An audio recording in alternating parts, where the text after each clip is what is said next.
Oh my God, really? I was muted? Ah, I hate it when I have two options. I was recording a video for something for. Ah, all right. So just repeat myself. Adam will be here in a minute. I was just literally saying all your guys' names and saying thank you. Anyways, so Adam's going to be on soon here. And this live will be about approximately an hour long, just because my husband is going to be going fishing tomorrow for 3 or 4 days up in Kamloops. So need to get some of his stuff ready. And I was saying hi to y'all. So hi y'all again. I'm just gonna do it that way now because I was literally like right getting towards the bottom. Oh, there's CD. Hey buddy. Hey buddy. Okay, Fibro, Shelly, Sharon Parker, Toy Airy. Yeah, sorry. You know what? The thing is that I'm usually working on projects and I happen to be recording something and then I mute it so I don't hear the outside sounds on there. So I totally forgot. Yeah. And I was racing around just trying to make it to the live on time. So my bad. My bad. You guys can hear me now, right? Yep. Yes, you can. Forgive me. My bad. I mean, what would a live be if it didn't have its ups and downs and all arounds? Anyways, you guys, in a minute we're gonna go to the video from Court TV. Like it was on yesterday, and I had seen it. And if you guys do watch Pat Brown as well, she did something on it today. I had done a video on it earlier today about the runes, and that's what this conversation is going to be about.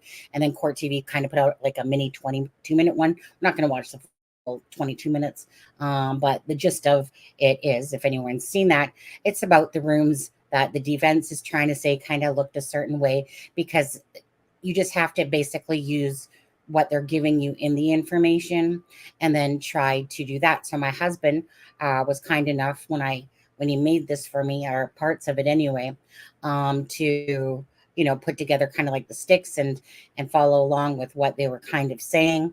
Actually, hold on, let me just go to this one over here. That's the one I want. We'll get you guys looking at that for a minute.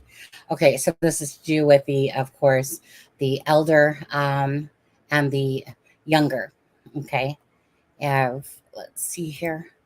So I'll show you a bigger picture in a minute. But anyways, the runes that seem to mostly be what the defense is talking about, and what Barbara McDonald, even though I sorry Barbara, like sometimes I just keep calling her Barbara Walters, just because Barbara Walters was so, known for her name. So it's always a brain slip to me on there. And so, anyways, that's what we're going to go over. So, just like I said, was the best one. Absolutely. Now, I'm not sure about you guys, but you guys get the vibe that she was rolling her eyes a lot, like, give me a break on this information. Like, yeah, they just, how you just kind of can feel it. Because she doesn't really, like, her emotions kind of, you can look at her face and just kind of be like, yeah, this is what the defense is trying to portray. And I just want to say this, because I've been listening to a few people, and them going, well, this has such, like, this is factual kind of information, and this is something to really look at. Bottom line is defense can look at those pictures all day long. We don't get to look at those pictures, and they can determine that they have more of a twist on them, right? It's the interpretation of it. And their interpretation and what I'll call misleading and using words, by, for instance, saying that Abby had on Libby's sweatshirt and jeans. They worded it to me that way on purpose, because the whole point is that they want to provide reasonable doubt, and they want every sucker that's underneath the sun right now to believe in the crap. So it's not like the information isn't there, the discovery, okay? But it's a matter how you present it. So you can have the same discovery, but present it in different ways. I'm sure that most of you guys make sense to that. And to me, that's exactly what's happening here. And I'm not saying that there's not non-secular stuff to this crime scene, um, just like Robert Ives had said. So I believe that there is, but does it is it actually, or is it the misdirection that Robert Ives was talking about? And obviously, we know that there's a lot of items that are at this crime scene, because Ives had said, okay, and it will come to fruition that there is, that it would be something you would want to take a picture of. But also, sometimes maybe don't get lost in the fact that the BG still had a lot of items on him as he was going to, you know, whatever somebody wants to believe, they can. But I'm not going to sit there and try to sell anyone bull crap, because we all know that the defense is for Richard Allen, as if he wasn't even there whatsoever. How this ever turns out, so be it. Hopefully we just want the answers of what truly happened to Abby and Libby, but justice first and foremost, of course. And you have Barbara, see, I was about to do it again, Barbara McDonald, that isn't for the defense, isn't for the prosecutors. She just wants to bring awareness to the truth of what happened to Abby and Libby. So for her, right, she's kind of like neutral in a sense, where defense, of course, is going to go for what suits the narrative. Simple as that. So that's the part that I see happening here, because there is quite a few inconsistencies in what they're trying to push. And this is where you have to do your own homework and go back to the affidavit of stuff of Delphi when it came out. Look at times, when Richard Allen's vehicle was truly there and when he truly left, versus what they're trying to say here. Just different things. And there was one thing that kind of struck me as funny as well. And I believe it's like that Elvis, whatever Field or whatever his name is, guy.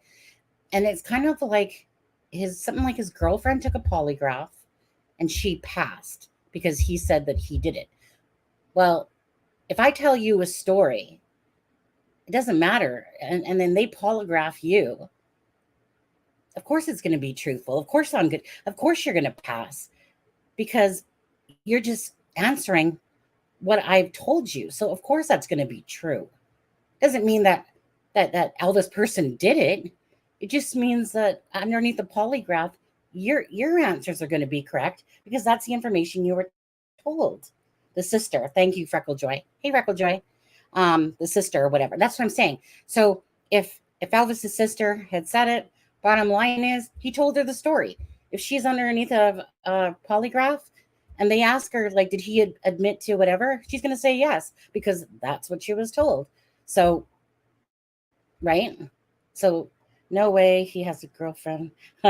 Yeah. But anyways, hi Diana, how are you? Anyways, my thing for me is this. At the end of the day, it's just trying to put out the truth versus what they're trying to project because the whole point of them putting this out there in the first place is to create reasonable doubt, and they want it to spread as far and wide as they can so that every sucker underneath the sun is going to believe it. Now don't get me wrong, right? There's things in there with Liggett and all those different things, but I'm not here to talk about that stuff today, right? About lying and saying something different and not bringing in evidence. I'm not saying that part's not true whatsoever. I'm just talking about in this particular one, we're going to be talking about the runes and what truly has. So I'm just going to actually bring it over, I think, to the court TV one and put it there. So let's see, stop screen and whoops, I'm all close to home here. Anyways, share screen. Let me just find it. This one. Okay. So this should be the one. Where did I leave off? I just don't want to get into the stuff that I don't care about tonight, just because I really don't have a ton of time.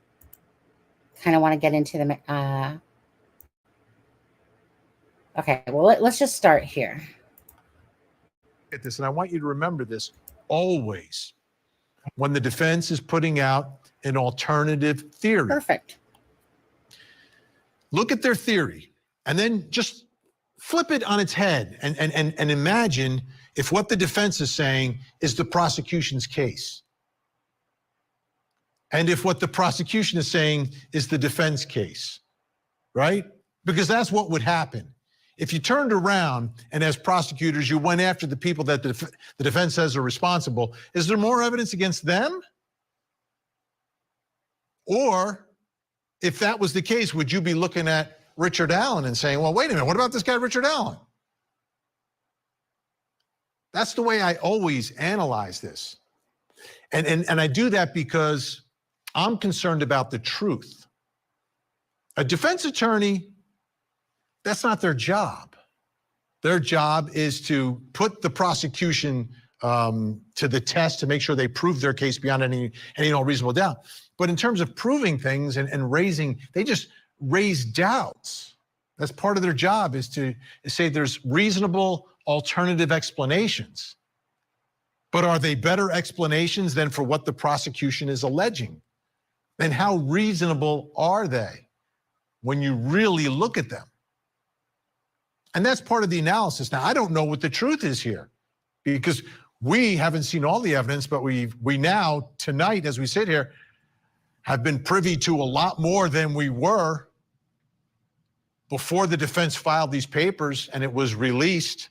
So I want to start here because this is extremely significant to me, which is what the victims looked like at the scene and what was with them. Because a lot of this, the defense says, and this is their theory again, that it's ritualistic, that it shows that something was done here purposely and there's some message that is left behind at the scene. So let's take a look, based upon what the defense has filed here, what they are saying Abby and Libby appeared to look like. Now they have Libby lying flat on her back, left arm stretched above her head, touching the base of the large tree. Now what you're looking at, this depiction, is what we put together based upon this memorandum. This actual image that you're looking at right now is not something that is part of any filing by anyone.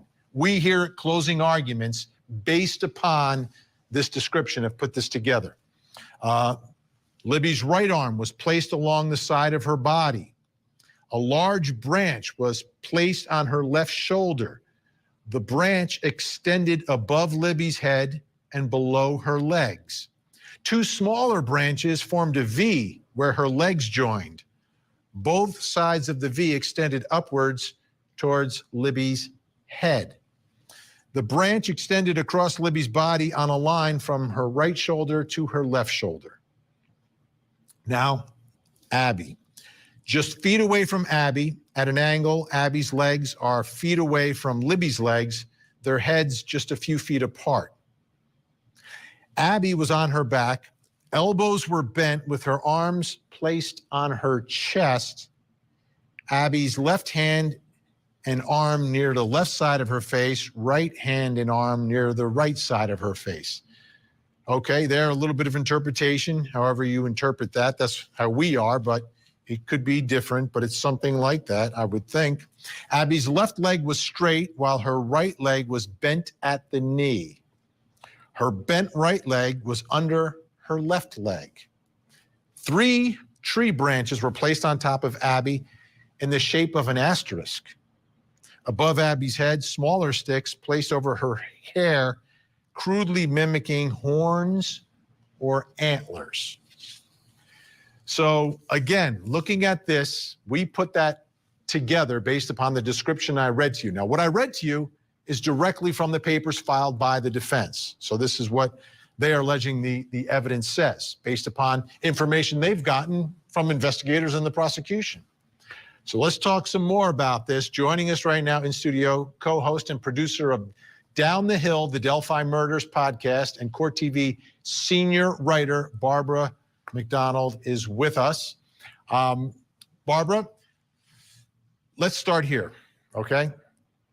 You've seen different depictions of those stick formations that everyone's talking about now, these stick formations on the 2 girls. What have you seen? And let's begin with Abby. All right, so I've been hearing about these stick formations and this image on the tree for a very long time, and very different characterizations than what's in this memorandum. Sources close to the investigation have provided me with drawings of what they say those images look like, the arrangement of those sticks. So let's start with the one of Abby, and it shows 3 sticks. Now, we have not placed her body here because this is how it was provided to me. We don't know exactly what the positioning on top of her was like, but this is supposed to be a representation of what the image looked like, the way the sticks were formed. Now let's put up the image from Libby, and there's 5 sticks involved here by my count, and you can look at these and decide if they look like something to you or look like they're randomly placed. I have spoken to many investigators who were on the scene at the time who say the assumption was they were randomly placed. They did not see a pattern. They didn't see intentionality there.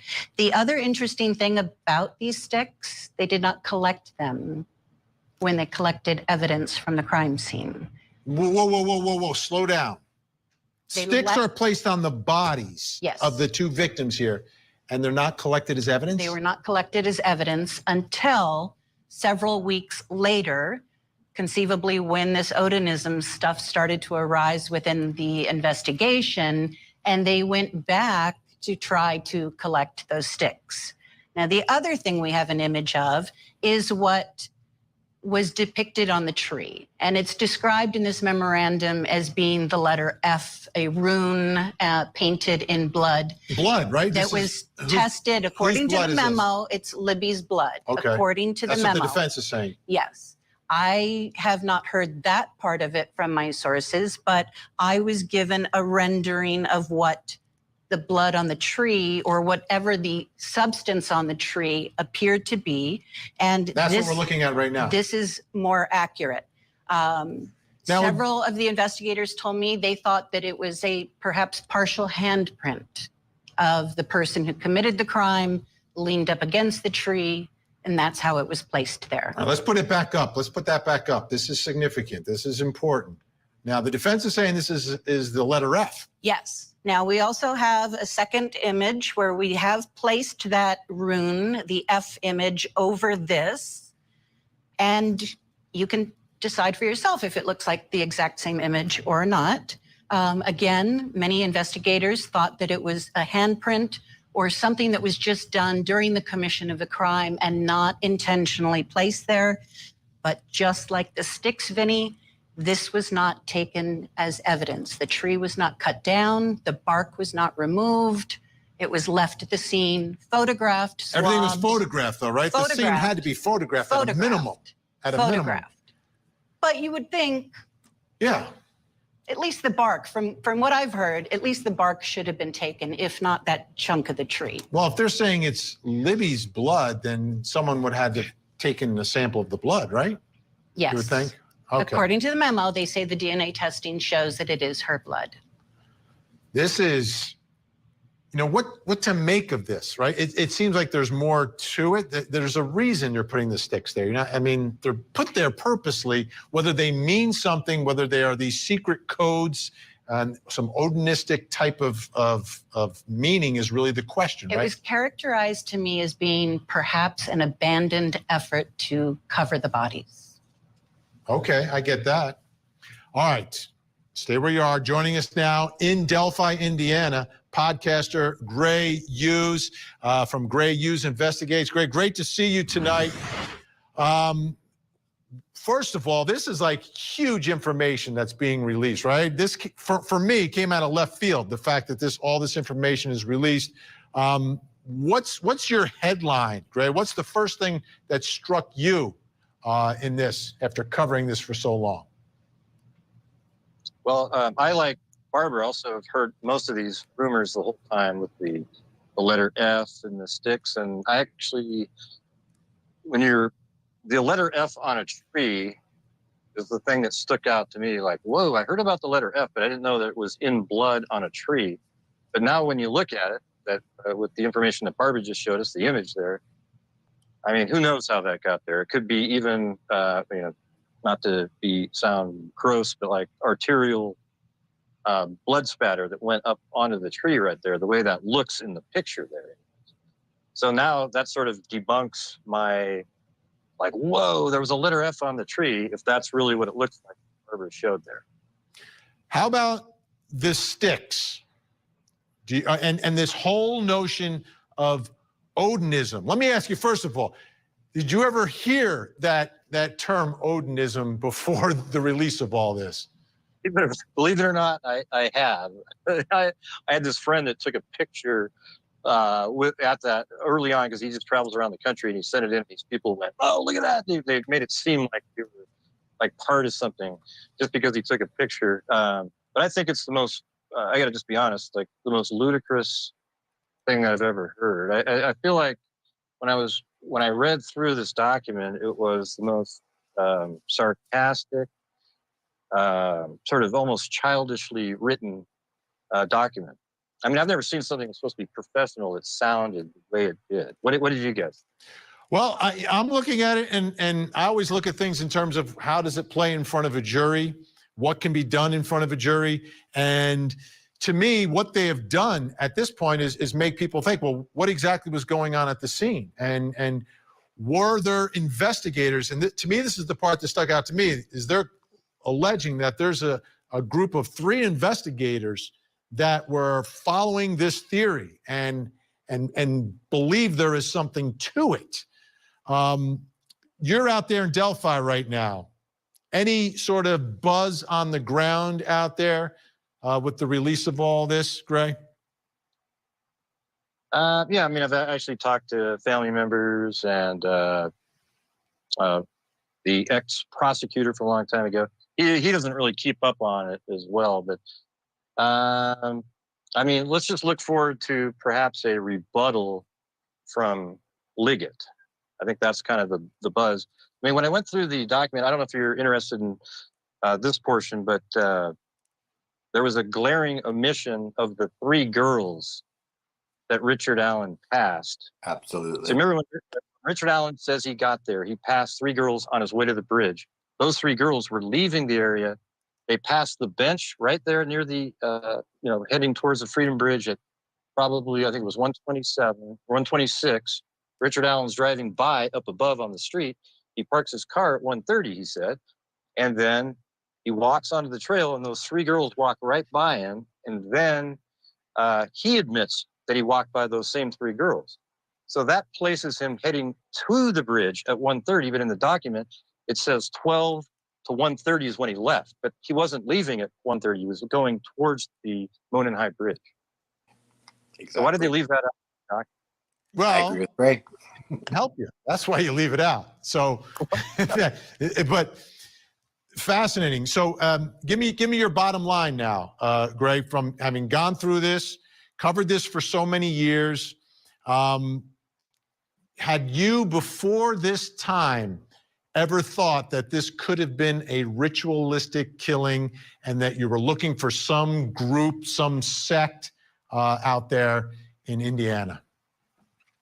I've never believed that that's what it was. I mean, I originally thought it was a lone wolf killer that showed up to the bridge that day hunting somebody. Then they came with the social media angle with Keegan Klein and the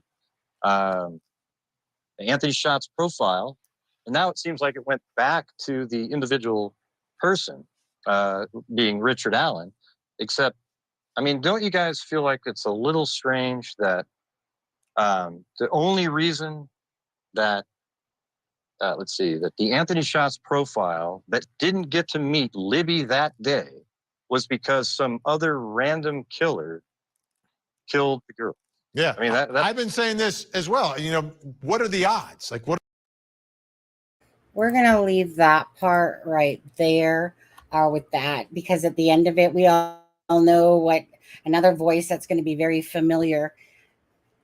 You know who I'm talking about? No, Richard I've actually not Allen. watched. Okay, No, I had Richard actually not watched Allen, any of shame on this. you. Okay. Oh, you hadn't watched any of this. No, I heard about it. Okay. I spoke to someone who I spoke to someone this morning, and they sent me the thing from last night about Barbara McDonald saying this, and I was alluding to this on Monday night, and with Oh, I actually sent it to you. Yeah, I sent it to you last night. This link, actually. did you? Yeah, but you'd have to look at your messenger, wouldn't you? I worked all day, and then I went to a soccer game tonight, so I apologize for being late, everyone.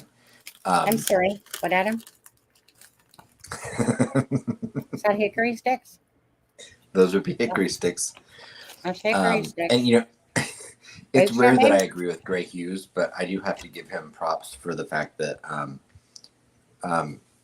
agree with him, and I'm glad that Barbara McDonald came in and said this, because everything I've been told also said that that anyone that's seen the scene, you know, of course they investigated the Odinism angle. You Of know, course. any investigator would do that, but they very quickly, you know, concluded there was nothing to it.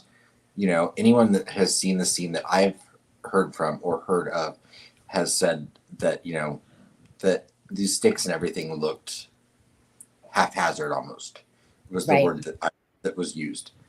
And again, I hadn't heard the handprint thing, but I had heard that, you know, the impression on the tree looked like an F, but that it in no way looked like the F rune in the Well, I was going to say, I did a video on this today earlier for people so that they could understand, because you can't, like I said, and we'll go back to this, but no one's going to use the elder rune for this point of it, and then the younger one for this, the Firthark, the young Firthark, right?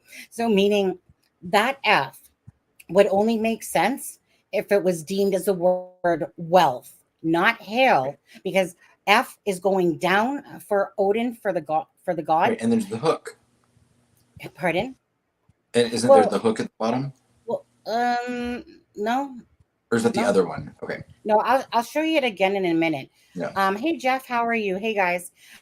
So actually, let me just stop screen, and who does? We'll go back to that one that you're talking about in a second here.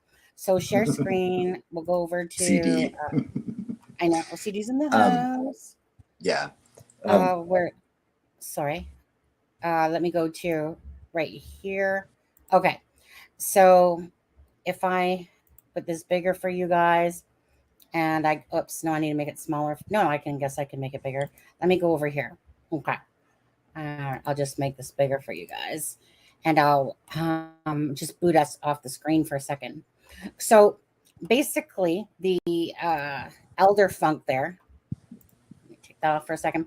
Okay, so the elder funk, the one that she's using, obviously, is this one here. That means wealth, and they're trying to say that it meant hail Odin. Okay, so in the elder funk, this is what I'm sorry. Let me put it this way: Barbara McDonald is the one that put that F image, because that is the one, if you would deem anything to be the F in the elder or the younger, would be that F. Okay. So Right. you don't see that F in the younger one, you see it only in the elder. So that's why she used that, because of the direction of this so called F. But in reality, the N in elder for hail would be this one right here. So Mhm. they're not going to sit there and go like this, like I said, means wealth. Okay. If it's going upwards, but they wanted to represent it like as if it's this, but Right. this does That not makes have an asterisk. Okay. Right. So let me just quickly finish. So this doesn't have an asterisk. The asterisk is in the younger. So the elder is basically the one that they think is the oldest script. There's 5 scripts kind of in the whole, what do you want to call it? Nordic for the Vikings. But it's the elder and the younger one that they're kind of trying to represent here, because the asterisk means hail. But this is the one that means Odin, the god. Okay. Right. So that is not this whatsoever. This is like a half of a tree or something like that. So this, you're not going to go eeny meeny, like I said, miny mo here. Let me just pick this one, and then I'm going to use this rune. A true Odin, a person that's into Odin, is not going to be pulling from both the younger and whatever. So to me, this is just them trying to represent that it's in the shape of an F, meaning hail, but Right. it's not. This Right. shape is clearly, if it like it, and it simply could be blood splatter. Okay, could exactly, and but they're going to use this to their benefit, because they do believe that Libby was, I think, killed near this tree, and then drug over and positioned in the other spot. But anyway, so that's kind of what the video was about today. Was trying to explain about, here's the 2 runes that would be used if it was deemed as rune sticks lying around. Okay. So besides that, whoops, 1 second. So that's kind of, like I said, just the video. I'm gonna cough. Right. Hold on a second. And and I want to mention that that's one of the reasons I was so outraged when I read the 136-page document, and I have a lot to say, enough that I actually, which I haven't done in months, but I may actually do a video on my channel about this tomorrow. But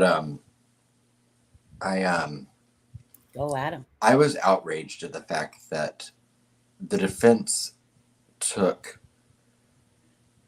factual crime scene details. And I mean, no one can deny the fact that these girls probably met a horrific end on that property. But they layered a whole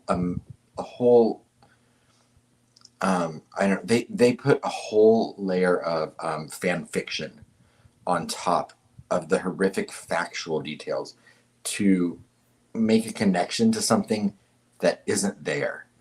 And that was why I initially was so outraged. And a lot of people were like, no, but the crime scene details we can believe. And I'm like, no, we can't, because we're reading a subjective narrative that the defense is putting on this, when I think the facts actually state differently. I don't dispute the positioning of the girls. I don't dispute the horrificness that they went through. I don't dispute those details. It's the Norse connections that are being made in this document that people are taking as truth, that I am offended by, and I can only imagine that. Well, I know that the court is offended by, and I assume the families are offended by as well. The reason I can say the court is offended by them is because if anyone tries to request that 136-page document today, it's not available. It's been made confidential. And that's because it never should have been released publicly to begin with, because it's not real. So, Adam, thank you for saying that. You guys know that Adam, for this channel, had received all of the documents, and we all have those documents as unredacted. So at least we have those, thankfully. So definitely they shouldn't have been released, right? I mean, but obviously they wanted to get it out there. They wanted this upshake to happen. Absolutely. Absolutely. This was as much for the court of public opinion as it was for the court in Indiana. And sadly, I actually believe that Andrew Baldwin is going to land himself in a lot of hot water with this, because not only has he been unfactual, I think he's jeopardized his credibility and relationship with the court, because I believe that the court sees right through what he's doing. If not, they would not have immediately made these documents confidential and redact and are in the process of redacting them. Putting the names on them. I mean, like I said, I could. The only reason I didn't do a video about this today is, one, I didn't have time, and two, I couldn't gather my thoughts in a concise enough manner to do it. But I actually spent an hour today, and I read through the ethic rules of being a lawyer in the state of Indiana, and I found multiple violations of the ethics rule of practicing law in the state of Indiana, and what Andrew Baldwin did in this filing. Yeah. I mean, there's just no way around it.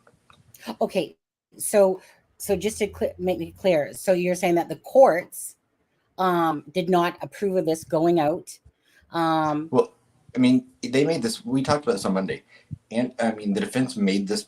The defense filed this motion, and they went as far to ask in the filing, if you read it, that they asked that this be made public. The only things they asked to be confidential were the things that they used as things to back up what they were saying. Right. Which, whether they do or not, we don't know. We talked about Monday night about how these were egregious to the girls' memory and to the families to have to read. Not to mention, if you're one of the 5 people that this document publicly accused of unaliving 2 girls. I mean, everything about this this was horrible. It's just it's tacky at its lowest. So yeah, the court did not approve of this being released, but they filed this. They asked it to be public. It was filed like any court document would be, and as soon as the court received it and they looked at it, the court was like, no, this should not be out there. Well, and sadly it's too late, because it is. And with everybody's names underneath the sun, like, I'm not going to lie, I feel bad for Brad Holder and everyone's names that are in there, because they're going to reap the idiots of the world here, and that are going to sit there and attack and probably send messages and stuff like that. And I say to you guys, please, right? To you guys, whoever has social media as a creator, etc., you know, do your duty in a sense for Abby and Libby, you guys.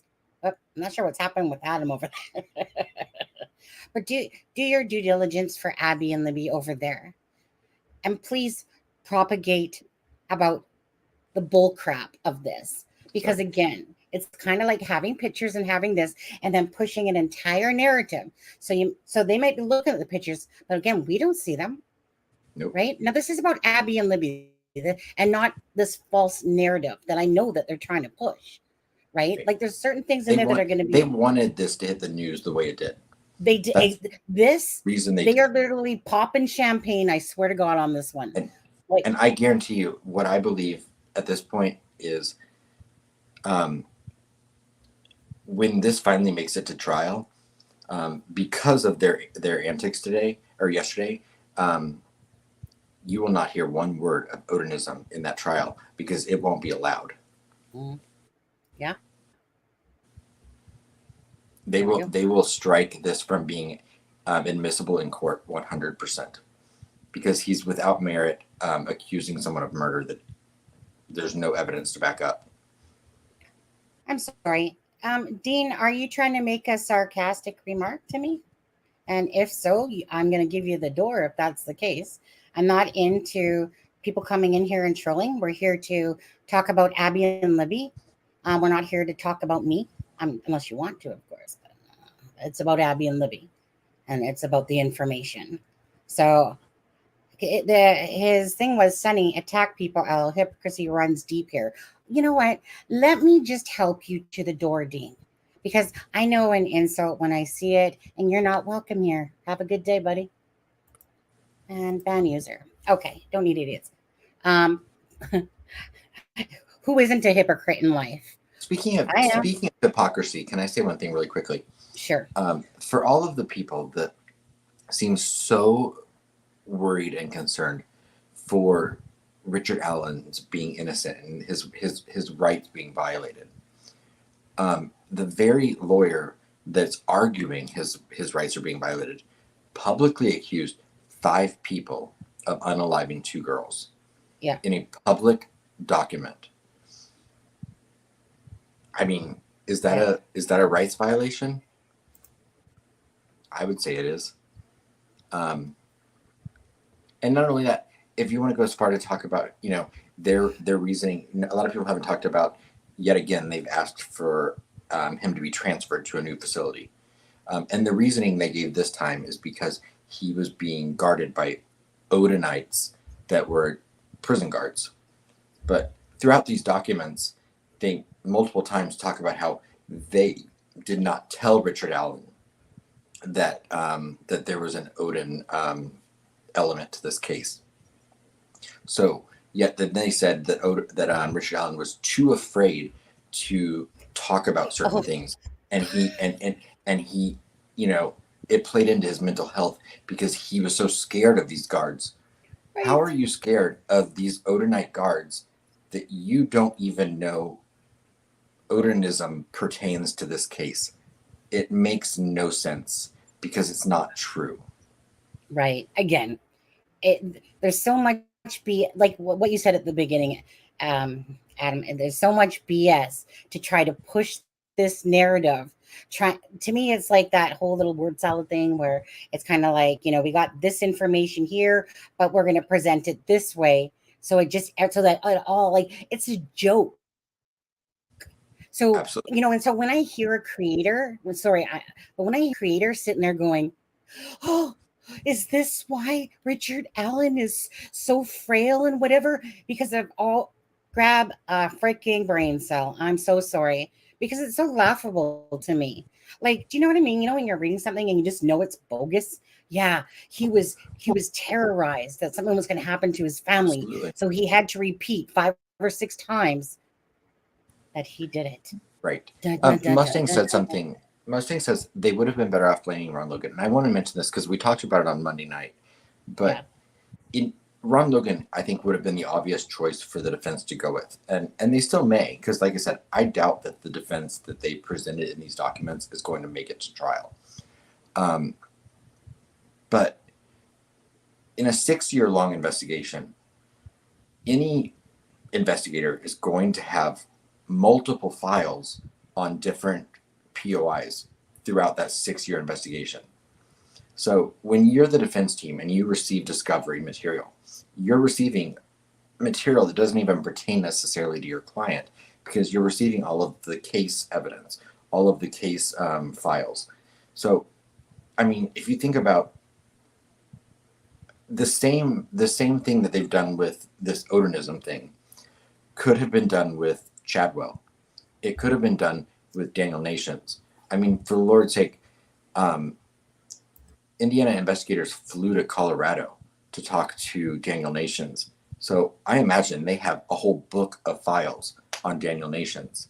But upon interviewing him and upon doing that investigation, they concluded there was no there. There was nothing to point to the fact that he had committed this crime. The same way they did with Brian Chadwell, the same way they did with Garrett Kurtz, the same way they did with Ron Logan, the same way they did with Keegan Kline, the same way they did with Brad Weber. The only person that they did an investigation on that they couldn't conclude was not innocent was Richard Allen. And that's why they arrested him and charged him. Sorry, I sound like I'm preaching. No, I love preaching. You know, I can preach it too. And yeah, of course, Richard Allen, Charmaine, right? He is innocent until proven guilty in a court of law.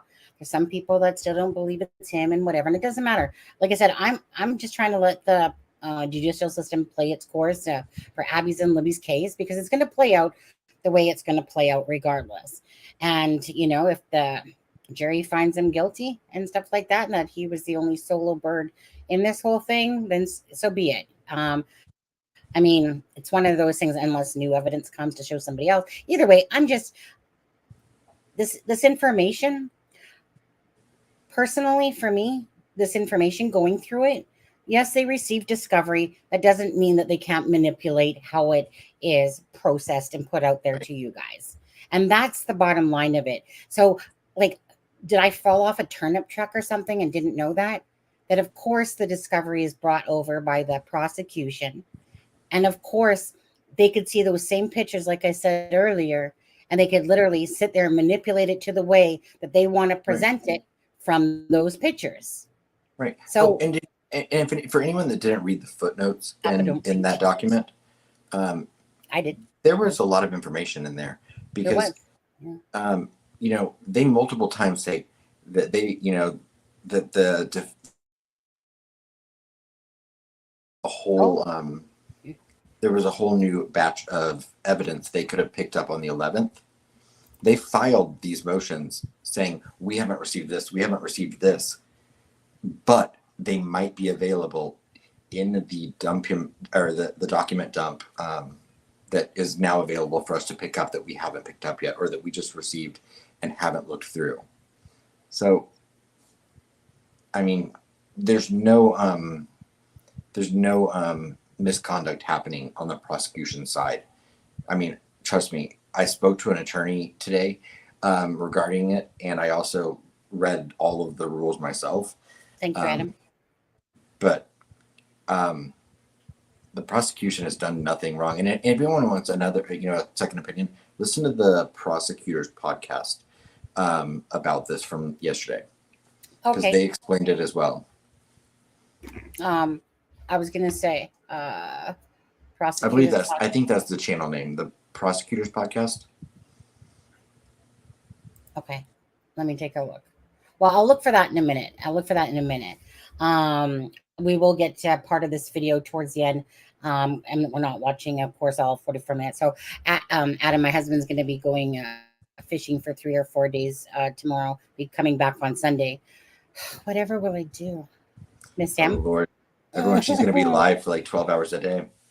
I'm going to need you guys, because I have bad anxiety. I like my husband being home, because that to me means he's safe. So it's, if anyone wants to know my anxiety, it's my husband. He means the world to me. I love it when he's home, but him and his brother, you know, had a good opportunity to go fishing, but there's no Wi-Fi. Right? But anyways, possibly, maybe there's some Wi-Fi on the little island or something, he said. Anyways, so I need to get going to that. Not right yet, but soon here. And then I'm going to use you guys and abuse you guys probably for some, you know, make time kind of roll away without me noticing it somewhat. What was I going to say? Oh, okay. So a couple things. One thing I do want to say, and Adam, this might be a shocker to you actually, and all you guys. So from a reliable source, Libby actually was wearing jeans that day and not sweatpants. Yeah. So just know that's factual. So it was thought she was wearing sweatpants, but she was actually wearing jeans. Right. However, you still have Dave Erskine's text for Abby, just say, okay, that says that she was wearing the same clothes on the bridge that she had on. And that text is out there. I mean, I have it here as well.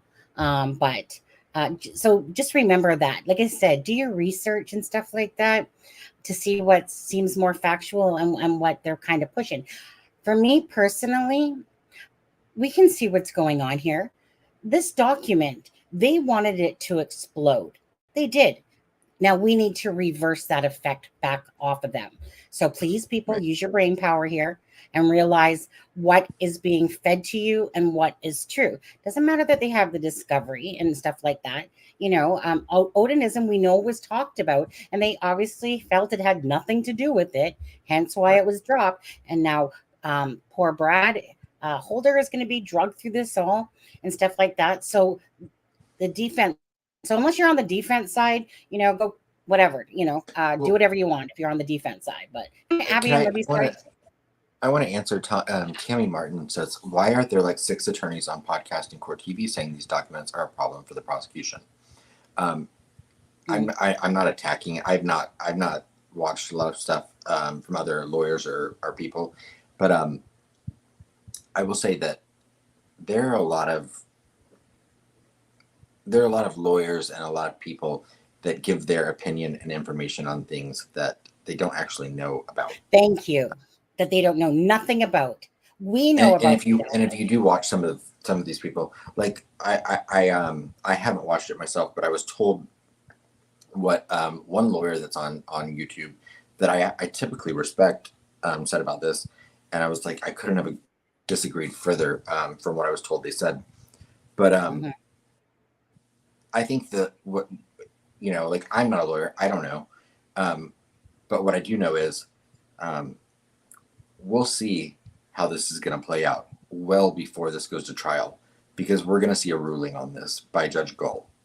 And judging by the fact that the court immediately turned and made this document confidential, to me shows that they're livid.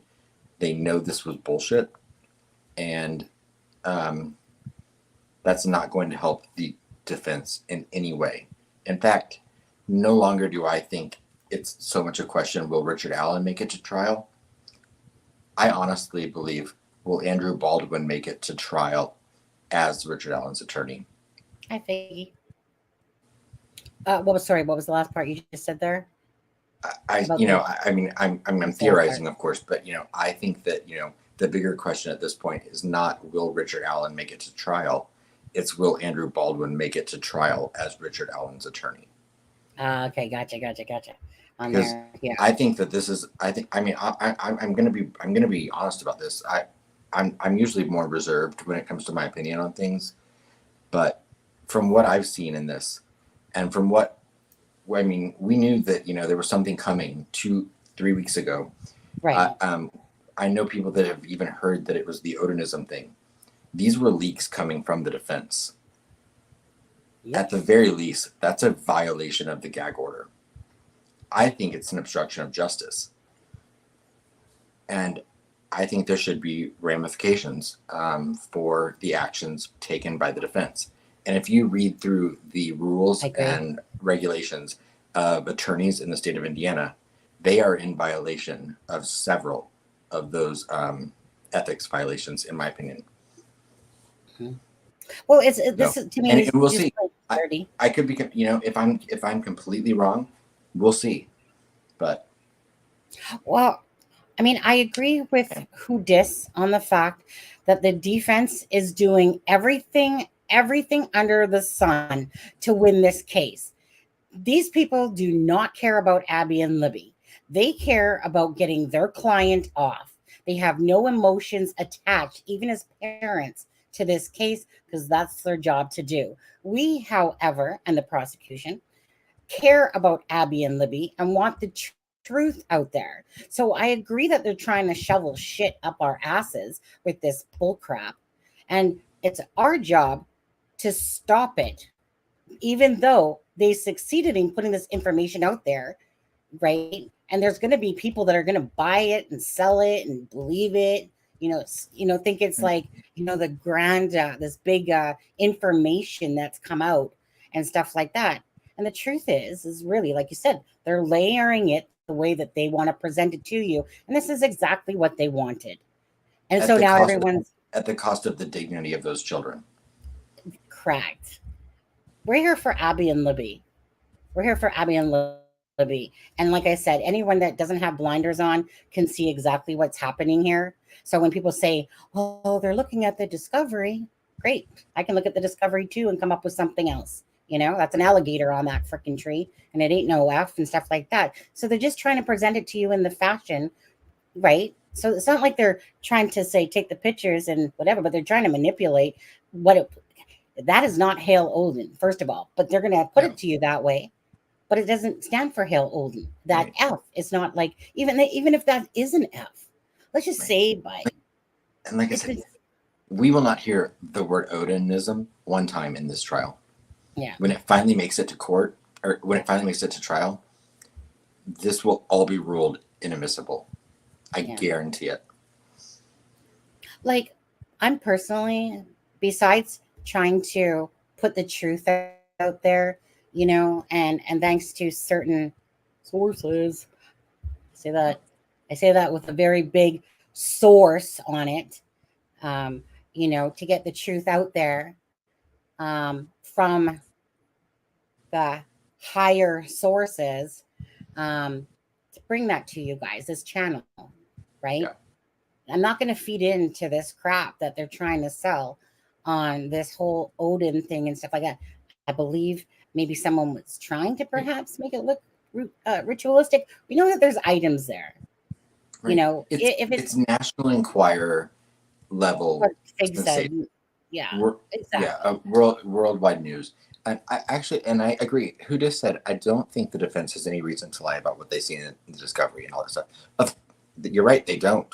They do. But that doesn't mean they didn't. The judge can see the same discovery that they do, and they will check to make sure this is all true. And that's why it's not going to go anywhere. Because once the court evaluates and looks at all this, the court will determine immediately there's no validity to any of this, and they'll rule in that manner. Yeah. And I'll apologize. And if I'm wrong, I'll apologize. But I don't think I am. Well, but this is exactly still what I'm saying. Great. They got the discovery. But that doesn't mean that they don't see it differently than what is truly and what they're trying to present. They didn't show us any pictures. They showed us pictures. 6 years of discovery. They got 6 years of discovery. So they got discovery that probably points toward someone thinking that Ron Logan's guilty. They got discovery probably pointing towards someone thinking Brian Chadwell is guilty. They got discovery thinking that Daniel Nations is guilty. Doesn't make any of them guilty. And plus YouTube creators that are trying to help the defense with, their bogus stuff as well. Like, I'm not going to sit there. I'm not going to go decipher frickin' Elvis frickin' Fields. I'm not going to go sit there and waste my time on those rabbit holes myself, to be honest with you. No. I wanted to dig into the Odinism because, again, I want to put out the facts and the truth. And so when Barbara McDonald came on Court TV, I was like, sweet, because she's someone who's, in a sense, unbiased in the fact that she's not the prosecutor, she's not the defense. She's someone that's looking for justice, the story of Abby and Libby and what happened. And those pictures, I wouldn't doubt if she went back and talked to whoever, the LE or whatever, and they photocopied and sent her over the pictures of what it looked like, what the sticks looked like and whatever. She said she's never saw the pictures, but that she got the images, what was depicted, in a sense. So, I mean, take it for what you want. We still haven't looked at the actual photos, but there's a difference between trying to shove the F down someone's throat to make it seem like it means Odin, versus what the true. And I even asked Brad Holder today, and he just replied to me about 30 minutes ago. I said, does this look like any rune you know of in Odin? And he said, not that I know of. Nope. You think you would know since he's in Odin and he has it all over his Facebook because he's proud of his culture and Nordic culture with Odin. Right. Hence why no idiot would leave all their stuff up and go, you know what, here's the evidence. I'm just going to leave it up here for 6 years or whatever. Here you guys go. That doesn't make sense, guys. But anyways, that's just my opinion. You guys can all have your own regardless. Of course. And yeah. Teresa, I believe, I agree. Teresa says it came from the discovery. They're not making this up. How many times do we have to say this? I believe that this is what I believe, and and you can disagree. That's fine. But Is Alexa here? I believe that they took actual crime scene evidence, and they added a subjective narrative onto those facts to paint a picture that they wanted to present. So I believe that there's some of the facts about that crime scene probably are true. It's the Odinism things It's that how it's they portrayed. included. Right. So they can lie. Right. I think that the defense has lied. They've misled the public, and I think they've broken many violations in their ethics code. And I'm not understanding why some people aren't getting this. Because it's compelling. It's a good story. Right. But the thing is that, like I said, common sense says that you could look at a picture with sticks on it, and you, Teresa, might deem it as that it looks like a zebra in sticks. But I think when some people read I think when some people hear information and they think and they know it came from a court document, they believe that it has to be 100% factual, and it doesn't. Correct. I mean, there should be ramifications if it's not, but it isn't necessarily always factual. And sadly, even though it's in violation of rules, the defense can get away with lying in a trial. The prosecution can't. 1 second here. But I mean, there's so many levels of things that I could think of that point to this, being easily debunked. But one of the things they mentioned this was that like some of the branches were fresh cut. So unless they were brought to the scene from somewhere else, where are the shavings from? Correct. The branches that were cut? I would assume that, because anyone that's ever trimmed a tree or anyone that's ever cut a tree down knows there are wood shavings everywhere. Where are they? They're not there. Oh, by the way, let me just quickly tackle this. Bottom line is they looked into Odinism. That would have been into the, hold on a second. So that they didn't put that into the discovery till the end, right? That information that came out, right? Like, what was it, about a month ago? Was it that where they had to put that out there, and stuff like that? So, They do. Even though anyone following Delphi should have known like that's been out there, like that's been talked about since the beginning of it. But shoot. Oh, okay. I'm sorry. When Barbara said that they did not collect the sticks, how many of you were so angry when you heard that? Like, to me, can you believe that they didn't take the sticks that were on top of the girls for DNA, if anything? Right, CJK? Yeah. Alexa says the defense took advantage that Ellie and the others had said that there were many signatures at the crime scene. They took it literally. And Alexa, for anyone that's watching this that doesn't know, for approximately 16 years, criminal profiler there, graphology, and a body language expert. Okay.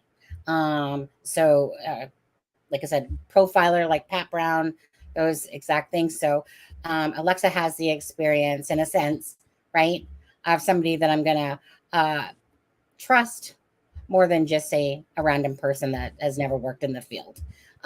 Because again, they see things that none of us totally would ever see in our lifetime. But I was literally shocked about that. Like it doesn't shock me because sorry, but with Delphi, nothing shocks me. But in my head, right? This is like 101. Those sticks should have been taken. That's crazy. That's crazy. Yeah. And same with the tree. Yeah, absolutely. You know, um, Well, if they didn't, I've heard that the bark was taken, but I know no, I have no way, to back that up. I didn't even really think about the importance of it until now, because it was Monday was the first time I ever heard that the F that was on the tree was in Libby's blood. correct, right? And I personally, myself, I don't know. I'm gonna take it more as because they said that she was killed near that tree, I believe. That I'm gonna honestly take that perhaps more as blood splatter than an F to me. I agree. Um, and that But she was in the dragged over to handprint the is spot, like viable. they said. Correct, So We'd always heard about a partial palm print. yes, we did. So yeah, that's where I'm going to leave that. Hey, let's watch the last 10 minutes of this, or what who just sent you over here, and Perfect. right, Teresa as well. By the way, it is hard to believe in this investigation because of what we have um, witnessed ourselves and what we're learning. Like, just different things. Doug called off. All the I, different, hiding of information, or Richard Allen, whatever. Go ahead. and I don't think anyone can deny there were mistakes made in this investigation. I don't think that that's in question at all, right? No, I It's don't think just so. that at the end of those mistakes, did they arrest the right guy? Excuse me. I believe they did. Oh, okay. Right. You just said you believe that they arrested the right guy. Yeah, no, I was saying, I don't think anyone can deny that mistakes were made in this investigation. Probably a lot of them. Yeah. I mean, there's several reasons you could say that they should have came to Richard Allen within the first week or two, but they didn't. So I think what's ultimately important is that they finally got the right guy. Mm-hmm. And that I think 12 people in Indiana are going to decide the same thing. And Adam, just quickly for Diana, can you just, or for anyone else watching this, can you just give more clarity again to what a Frank's hearing is?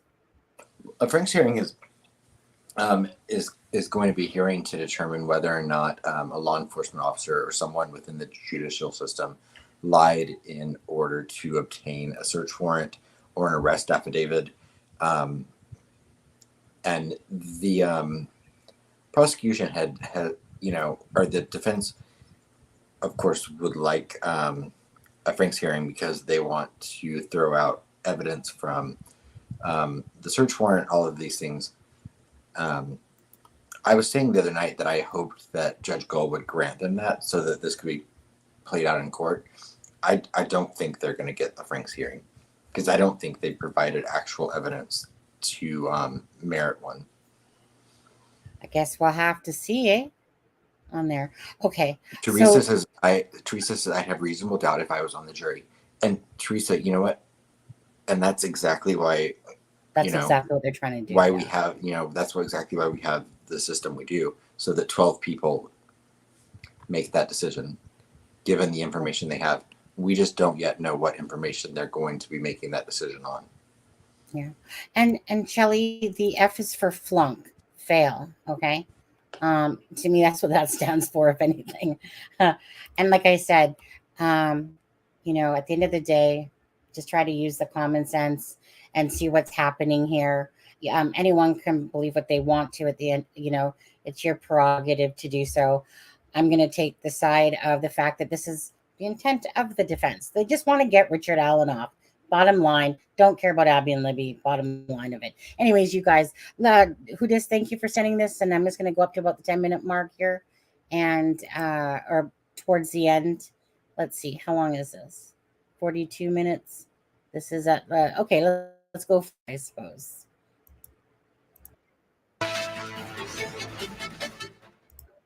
I've worked hard all my life.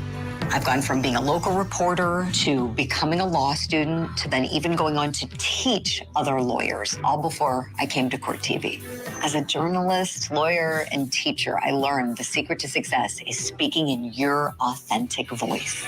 And I bring that lesson to my show, Opening Statements, every morning on Court TV. Opening Statements with Julie Grant.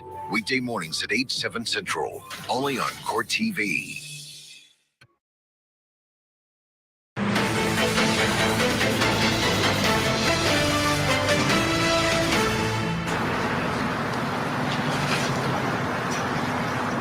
Richard Allen, you say too much, but I can guarantee you No, tomorrow Dennis didn't I'm wanna going to hear it. have a few people very angry at me. Wow. Wait, that's That now gives that now we're talking about two Hold on. people. So that's I have way more than that, but if I say this other stuff, what is it? okay. That's Chris Todd. so I believe that Richard Allen, that's the man accused of the Delphi murders, and investigators, prosecutors say he did it by himself. The defense with So this. just quickly, that guy coming up is Chris Todd. That's the one that wrote the book and dropped it about a month before Richard Allen was arrested. And he usually works with Jason Jason guy and whatever. So just so you know, whoever isn't aware, that's the one that wrote the book, Something in the Woods there or whatever. Okay. Take it with a grain of salt, people. Huge memorandum that they filed saying no way. And one person couldn't have done it, by the way. That's what they're saying. With us tonight, Chris Todd, investigative producer, and Jennifer Coffindoffer, former FBI special agent. Chris, my DMs and my thing just blowing up during the commercial break. So let's do it. You got a bombshell for us tonight. What is it? So I believe that when on Libby's footage, her phone footage, it's a lot longer than we've been told it is. And I believe that when we hear guys and then down the hill, those are not the same person. Why do you believe that? Can't really say too much, but I can guarantee you tomorrow I'm going to have a few people very angry at me. Wow. That now gives that now we're talking about two people. So I have way more than that, but if I say this other stuff, it'll light the town on fire. okay, let me ask you this. If it's not the same person, are you saying there's more than one person at the scene and attacking? There is more than one killer, absolutely. Jennifer Coffindoffer, is there any way to tell from the, and I mean, the level of that recording is not the greatest. It's not terrible. It's not the greatest. Any way to attempt to match the voice to someone? So in these cases, there definitely is a unit at the FBI that can compare and do voice analysis.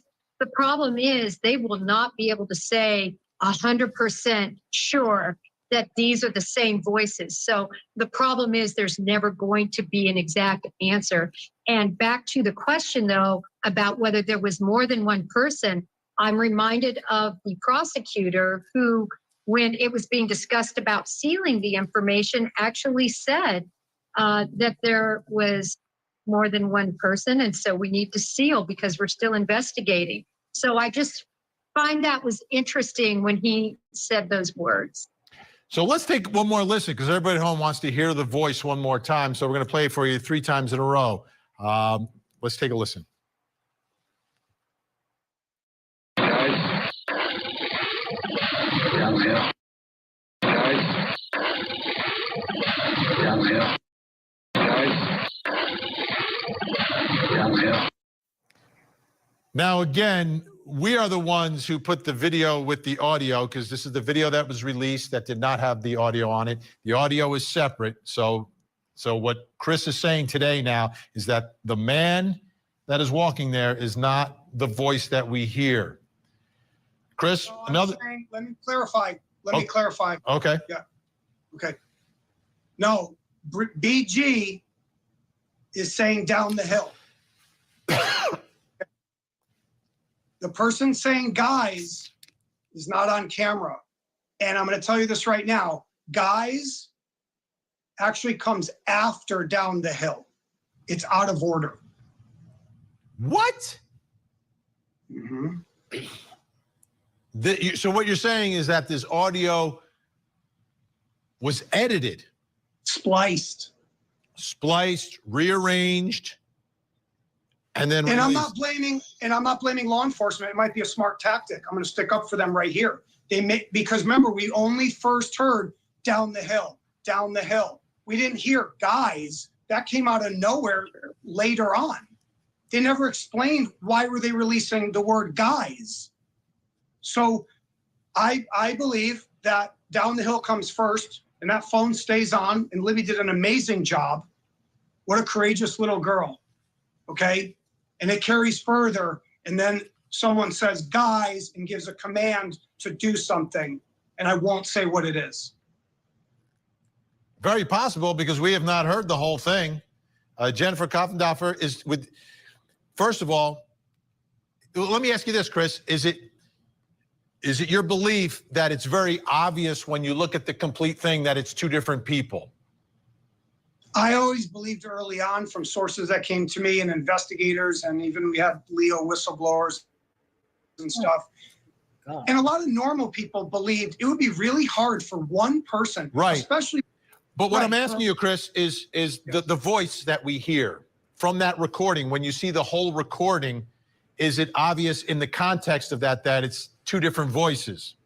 It wasn't to me until I was basically schooled, and I can't say how. And then it woke me up, and this case has changed every day. I was shocked more than anyone. And then I went on my own research. I do believe guys is said by a different person. I know who says down the hill. I know who says down the hill. I don't know who says guys. All right, Jennifer Oh Koffendorfer. my God. Okay, I gotta stop this shit. To me, this is. Hold on. This is. Hold on. We gotta stop here for a second. The same guy that said it was Ron Logan that was the BG. Oh yeah, give it up. Right? Okay, dude. Okay. Take this guy with a grain of salt. I literally sat there on a Zoom call with him. Okay.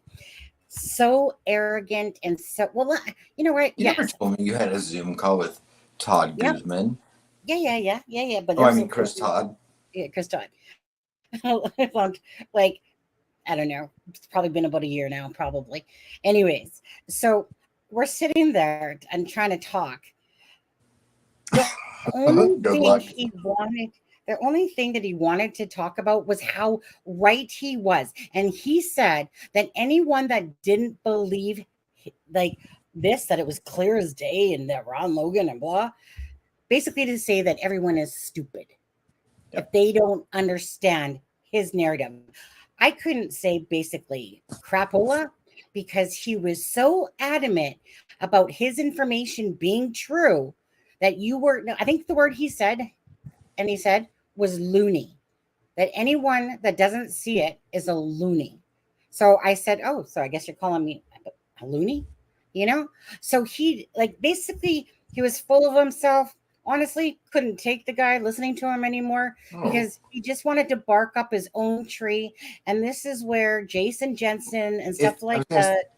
I was going to say, if Chris Todd and Jason Jensen were one person, they'd form half a brain cell. Yeah. Well, and that's right. He claimed that he solved the OJ case too. Okay, you guys. So now for me personally, Fig, and you're going to disagree on this. Me and CG and whoever else in here, and actually 62% that were in here when there was 150 or 200 people, still believe that there's multiple people in this. Now, do I believe that it was two voices and stuff like that? Or actually, Adam, let's go back to that whole thing. Because as I remember it, and I could be wrong, that guys down the hill. That's what I remember it being. Gray Hughes did have, he talked about this because Anna's friend had a conversation with him about what was on that part of the thing. Right. And honestly, I don't know what live that was anymore and stuff like that. But Gray Hughes had it where he talked about this exact part. And Anna's friend had, because Anna doesn't really PT talk at does all. not. Anyways, had come kind of forward with the information about what was on that thing, and I believe it was guys down the hill. Um, but then I have heard it with what Chris Todd said, which other people probably remember this, that it was spliced. Well, we know it's spliced. Okay, we know that. It's clearly stated on the ISP that it was, spliced. So Yeah. what do you remember about that part? I see one person on the bridge, There was myself. there are not multiple versions. I mean, the only multiple versions of that audio are the original and the cleaned up version. There's nothing added to them yet. Some of the audio that's being played on YouTube and things now have been altered, and they're not from the FBI website. They're not from ISP. Correct. And I would not put any validity into them. Yeah. There was one voice on that recording. I think that was one voice myself. But do I believe that little gnome Richard Allen? TTM fangirl, I love you, but What'd she say? there was one person on that recording. Well, again, everyone has the right to think whatever they want. Just do me a favor on this one with Chris Todd. This is the guy that put out the book that it was Ron Logan a month before it dropped. Now he has to change it, right? So take it with this much of a grain of salt for what he's saying, okay? This is where, you guys can listen to it yourself, deem whatever you want and whatever. But when it comes to him, I'm so sorry, okay? Like I said, I talked to the guy, so full of himself. All he wanted to do was talk about how right he was. And, so hopefully Fig brushes him off to the side exactly where he deserves. Like I said, he's he's just an abrupt personality that literally Fig is right there on that Ron Logan train. So I mean, it'll be hard to convince Fig, but true enough. I'm kidding, everyone. Yeah, he's kidding. Yeah. The audio was mastered by two different technicians. That's why it sounds different. Exactly. That's what Figgy's saying. So, like I said, for me and others and CD and stuff, I still believe that there's multiple people. I can't see little gnome doing this whole thing. I just don't. Do I believe Richard Allen was on the bridge and not my original POI? Yeah, once a picture comes out and you can do it. But let me ask you something, you guys.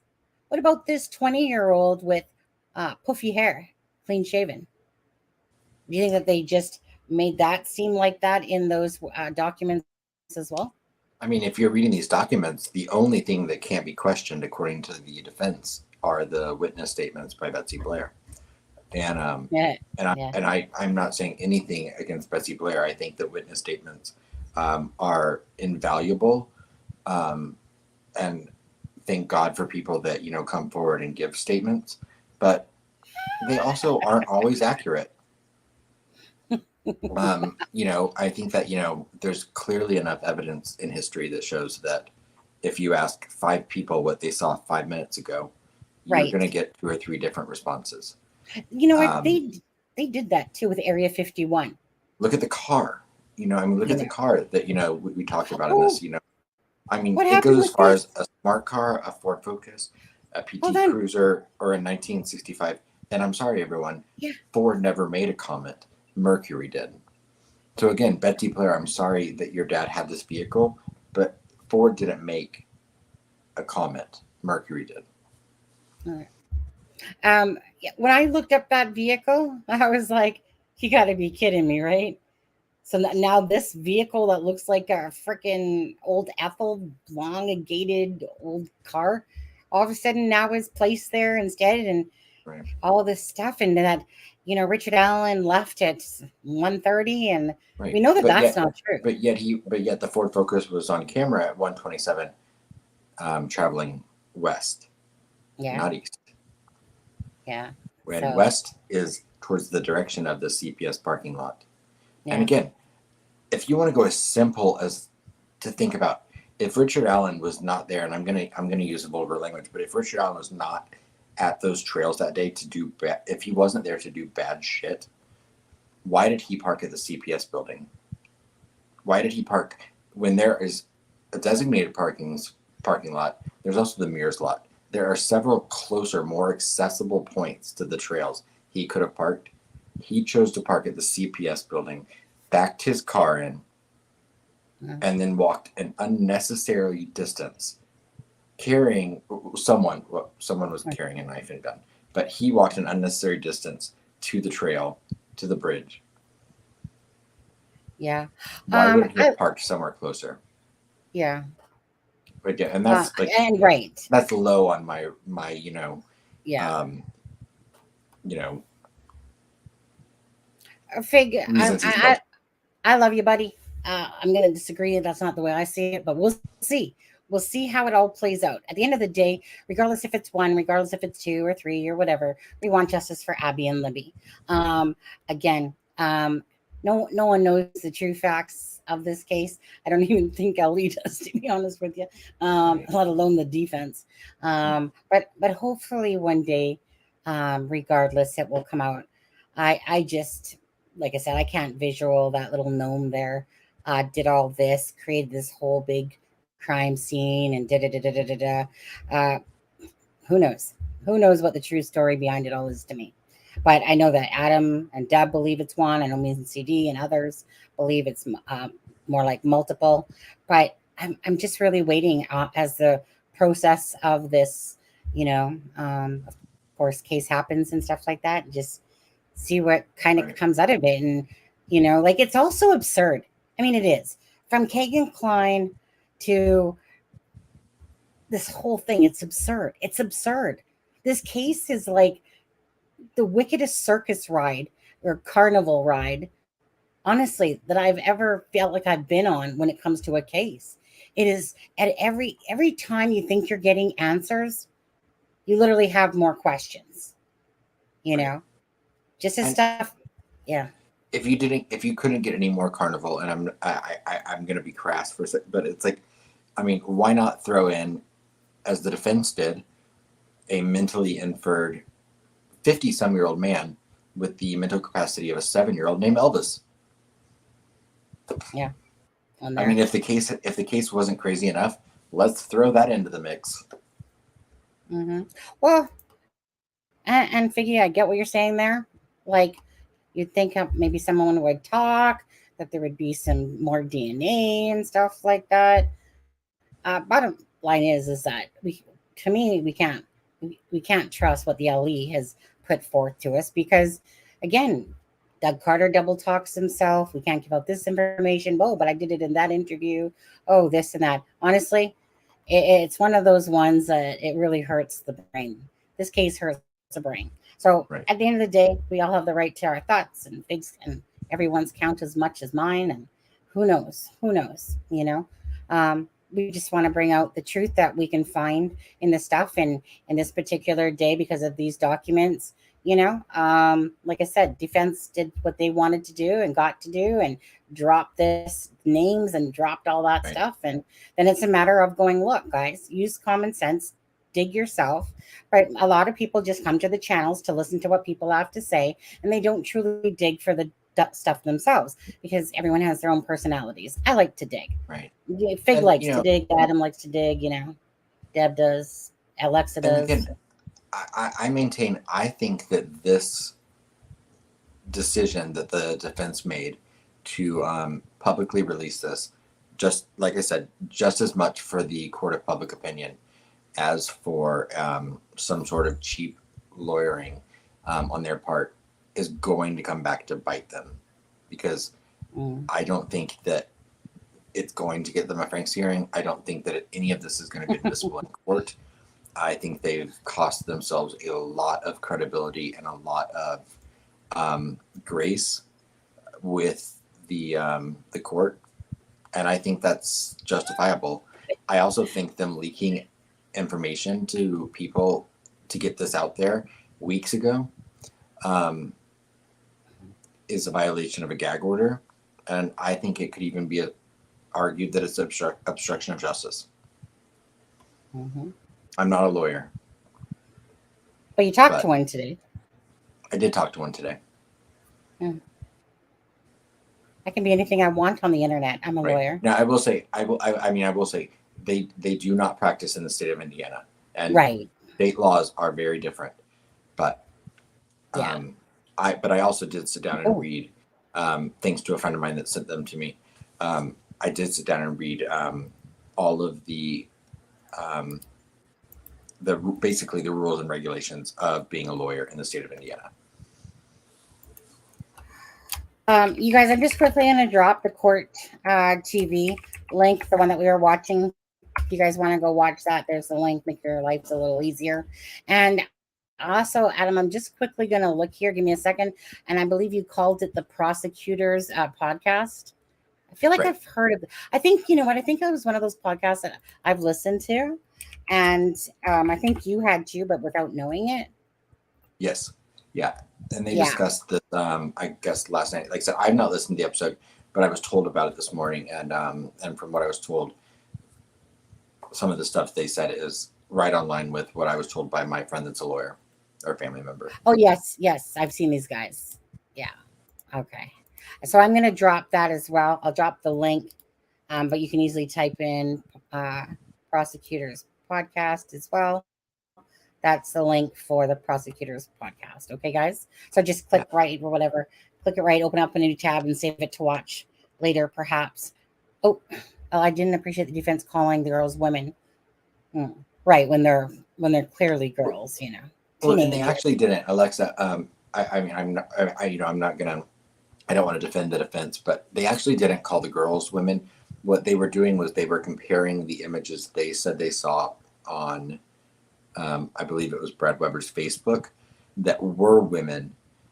They were comparing the positioning of the girls to photos they saw of women on social media for Brad Weber, or I mean, sorry, Brad Holder. Right, yeah. I think that it was a dirty document dump. I absolutely agree, Melissa, with way too many details. Absolutely. And again, I mean, literally just putting out the tossing out the names out there. Again, they don't care. Like they care to get Richard Allen off. That's what they care about. They don't care about Abby and Libby. This is just dirty dumping to me as well. Putting out the names again, you know, and again, like I said, so everyone's going to be like, oh, let's go over back to Brad Holder and whatever. I mean, of course, like I've gone to his thing. I've talked to him. You know, he doesn't really want to talk, but, you know, he like listening to him talk, usually someone that is innocent in a sense is not going to go, like I said, leave all that stuff on their Facebook and feeling like, oh, like I really need to get a lawyer for all these people that keep defaming me and blaming me and whatever. We all know defamation is a really hard thing to prove and stuff like that. But I guess it just really depends. It reminds me of the Kohlberger case where the TikToker got sued by the teacher. I don't really know how that one, I think that one's still playing out. I'm not positive. I haven't paid attention to it either. Or I feel badly that all these names were just dropped. Right. And, you know, if you look at all of the information that was in this document, Vikings in the Creek, 95% of it was information that law enforcement, obtained, that the defense put a narrative on, but the law enforcement obtained in February, March, I think April even, of 2017.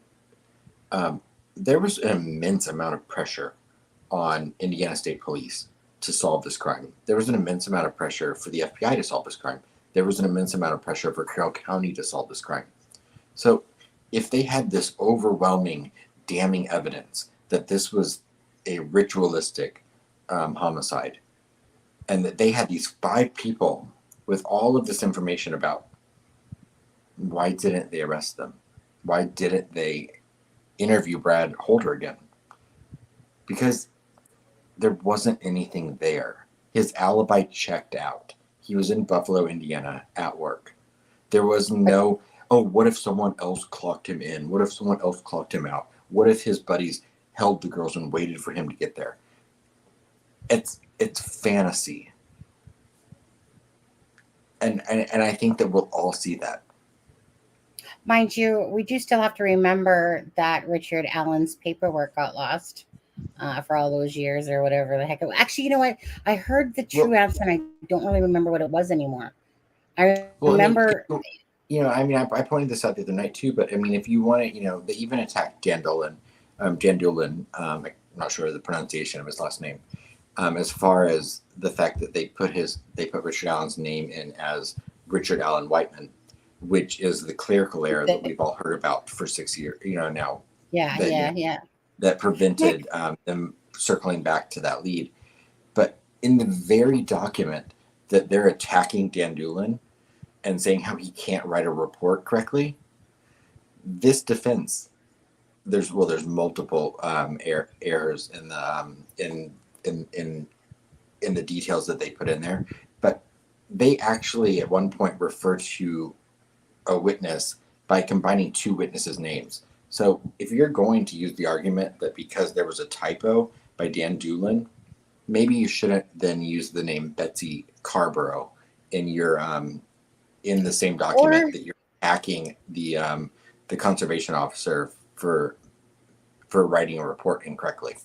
Look at when they were asking about Richard Allen, they couldn't type that out either. Like when it said, so was Richard Allen's vehicle there at this time? And it was like 30 freaking questions. Was Richard Allen's vehicle there at 127? Was it there at 230, 245? And if you look, they spelled Allen with one N the entire time. They spelt it right, and then they spelt it wrong. Does nobody go back over their paperwork and at all? Like seriously. And that's why sometimes it reminds me. If I'm doing a keyword search for this document and I type in Betsy, maybe don't type in Betsy Carborough. and then later in the document be like, this guy can't be trusted for writing a document because he wrote something incorrectly. So did you. Right? Hypocrisy. Right, Dean? When I booted from here. Anyways, let's see here. I'm gonna get going soon, guys, because my husband, I gotta get his stuff ready for fishing. Let's see here. I'm still yet to read the full thing, to be honest with you. I'm so freaking ADHD. People like freaking if a message comes in or I'm reading something of that paper of all those documents, all of a sudden I start going to look at pictures again, looking for these pieces of sticks and stuff like that, looking at just different things. I cannot concentrate. I don't like reading. Okay, I do not like reading. Do you want me to read it to you? And if you could, I would rather listen to someone say it than I absorb it more when I'm reading. Right, 136 pages. That's like reading a freaking Harlequin romance book, really. Well, I want to be. The thing when I came into this week that I was excited to read, and I'll be honest, I don't know if it's good or not yet, but I was excited to read. Oh, there's that dipshit again underneath another name. Hold on, let me just ban that user too. How is people know you? I was excited to read Susan Hendrick's book, which was released this week, which was the other HLN host from Down the Hill. Her book came out this week, and I was excited to read that. But now this kind of took precedence. So anyone that is bored, I bought it, and I'm gonna read Susan Hendrick's book. Probably I'm gonna start it tonight actually when I go to bed. Oh yeah. Yeah. I used to like to read books, but now I just rather listen to. I'm gonna lie. Sonny, I bought the audiobook. Okay, thank you. That makes so much more sense. Yeah, I mean, honestly, I would rather listen to that than literally sit there and read it. And first of all, and for anyone that's watching this right now, honestly, if you're a troll, just stay the heck away from this channel. I could care less about your subscription. I could care less about anything that you have to say. This is about Abby and Libby and not going, oh, the hypocrisy. Weren't you blaming somebody else before Richard Allen? Yeah, go preach it around to the 90 other channels and stuff like that, buddy. Don't care. Do not care. Anyways, the defense told us, go ahead. And I will say, most everyone knows my initial way that I came into this case was I'd heard about it. But then when I really became invested in it was when I listened to the Down the Hill podcast. since I've listened to the Down the Hill podcast, I don't agree with Barbara McDonald on a lot of things. You know, she's had theories and ideas that I don't agree with, mainly about Ron Logan. I don't know if she still holds those beliefs because I've never spoken to her. But again, I was very grateful that she came out and talked about the crime scene information last night on Court TV, because I alluded to it on Monday, but you know, so even though I don't agree with Barbara McDonald and everything, I was very grateful that that she's coming out and Same. Yeah. and saying those things, because I do think that she is one of the people in this case that at the end of the day, she does want justice for the girls. Like she does care about these She's families. invested in this. Yeah. And I said, You know. even though I might not agree with her on everything, I do really respect her. Yeah. Mr. Electric, I'll email you back tomorrow, by the way. What is it with people that don't have Facebook Messenger? It's the way we roll. It's just the way we roll. Yeah. You've lost respect for her, Fig? For who? Oh. Let me just hold on. What does TTM say first? Fig, I got off the RL train after your dump video, but I'm sticking to my ears on this. Damn, let me be nice, Fig. You need to watch the Down the Hill podcast or listen to it. Or isn't it on Netflix or something? No, it's on Apple iTunes or yeah, whatever Apple whatever iTunes. your podcast app is. Yeah. Oh yeah, you're right. But they have a video special on HLN. Yeah. Okay. That's exactly. Okay. Babs or Babes wants to say that the bullet is from LE. I feel like he was talking to me first, because that's the first voice is Babes. I'm hearing Babes for me. No, it's Babs for Barbara McDonald. Babs. Shh, don't take away from this. It's me and Fig right now. Wants to say bullet is from LE. It was hard for me to ever like disagree with her, because she does most of the voice speaking, or the speaking for the podcast. So like I was kind of enamored with her when I first came into this. Who Barbara McDonald, when I call Barbara Walters all the time. So really she literally thinks that the bullet is from LE. And they went plunkety plunk and put it underneath the dirt. On a lot of things. Oh man, really? She's in the RL camp of nonsense now. Oh, so she's probably gonna frickin' eat up what Chris Todd's gonna talk about then, like soup. Don't go there, Barbara. Come back to the planet if you are. She probably knows exactly what happened. Hey, speaking of someone else that was on the Down the Hill podcast, who just said good people. For anyone that doesn't know, who just was on the Down the Hill podcast. Oh, right. Who just loves her. I honestly, I don't think one way or the other about her. In a sense, again, if someone wants to think that the moon is blue, whatever, green, purple, whatever, go right ahead, honestly.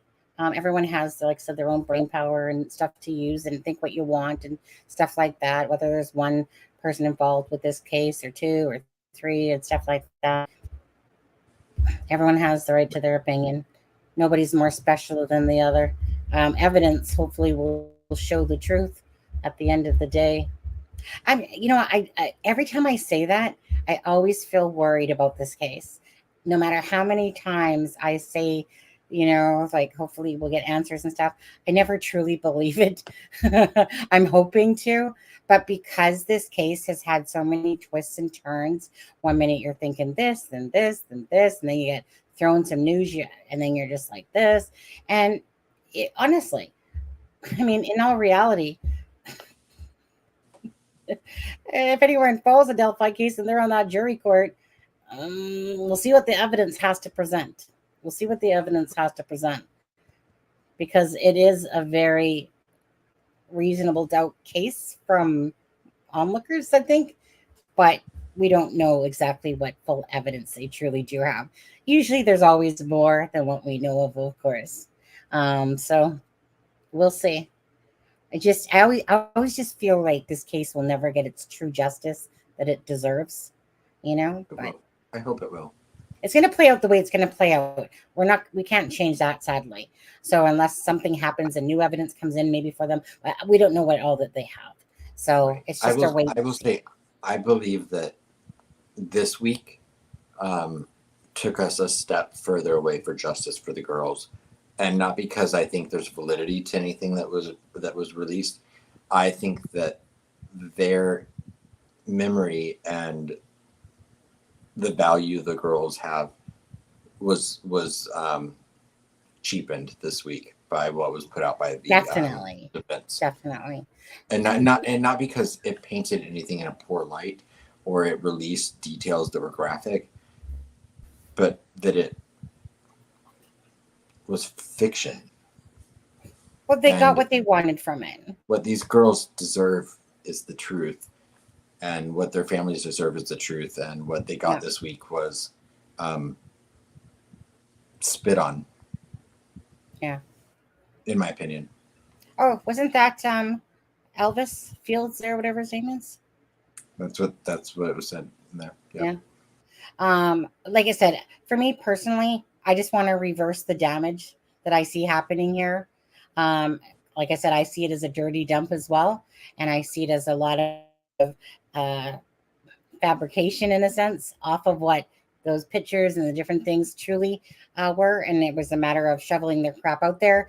And you know, the thing is, we all know that there's a lot of people that are going to fall for it, that are going to believe in it because it's on freaking documents in courts, and that the lawyer, well, they wouldn't make it up or lie and stuff like that. Bogus. That's bogus. Anyways, I'm here for the girls, Abby and Libby. Honestly, it doesn't matter about anything else. This is for Abby and Libby and justice. I'm not going to fall for the crap. I advise you guys to do your own homework. Like I said, search it out yourself and then come to your own conclusions. Like, listen to what we're saying, maybe listen to what somebody else is saying. But you're always going to have those channels that are, oh, yeah, this is so true and accurate. And that's a perfect F right there. Could have made a more perfect F if my life depended on it. Learn how to draw that in school. Absolutely. Like that. Put yourselves in I mean, if you can, in those girls' families' shoes, reading this stuff this week, because if you assume that those families, knew the details of the crime scene, I think you'd be wrong. And so then to assume that what the defense put out about that crime scene is accurate, I think you'd be wrong if you thought that the family had any inclination that any of that was true. Because, well, one, it's not, but two, they didn't have some of the, in my opinion, they didn't have some of those details. Barbara has 5 sticks that are shown to her from, like I said, Ellie there, and then you have them saying 4 sticks. They're trying to make Hail Odin out of this, stuff like that. Like I said, so you know, it's like, however somebody wants to see those sticks positioned. This is what we're talking about, right? That people believe that Ellie and that believe that it was just kind of sticks that were kind of placed there, but with no depiction of runes and stuff like that. You know, now you have, say, defense saying, well, no, this is Odinism, and stuff like that. And then trying to make it look like it. But that, you guys, that does not look like a friggin' F out of Odinism. You know, it's not. Like, really. And so, but if someone's going to, oh, yeah, all those dots that look like an F with a freaking, you know, it reminds me of a seahorse. Ivy Rose, I love you, Ivy Rose, but Ivy Rose says, I still disagree that any family was blamed in it. Are you talking about the document that was released yesterday? Because I have to say, Ivy Rose, I mean, it explicitly states in that document that the motive for this crime was race mixing by one of the mothers of the girls. Absolutely.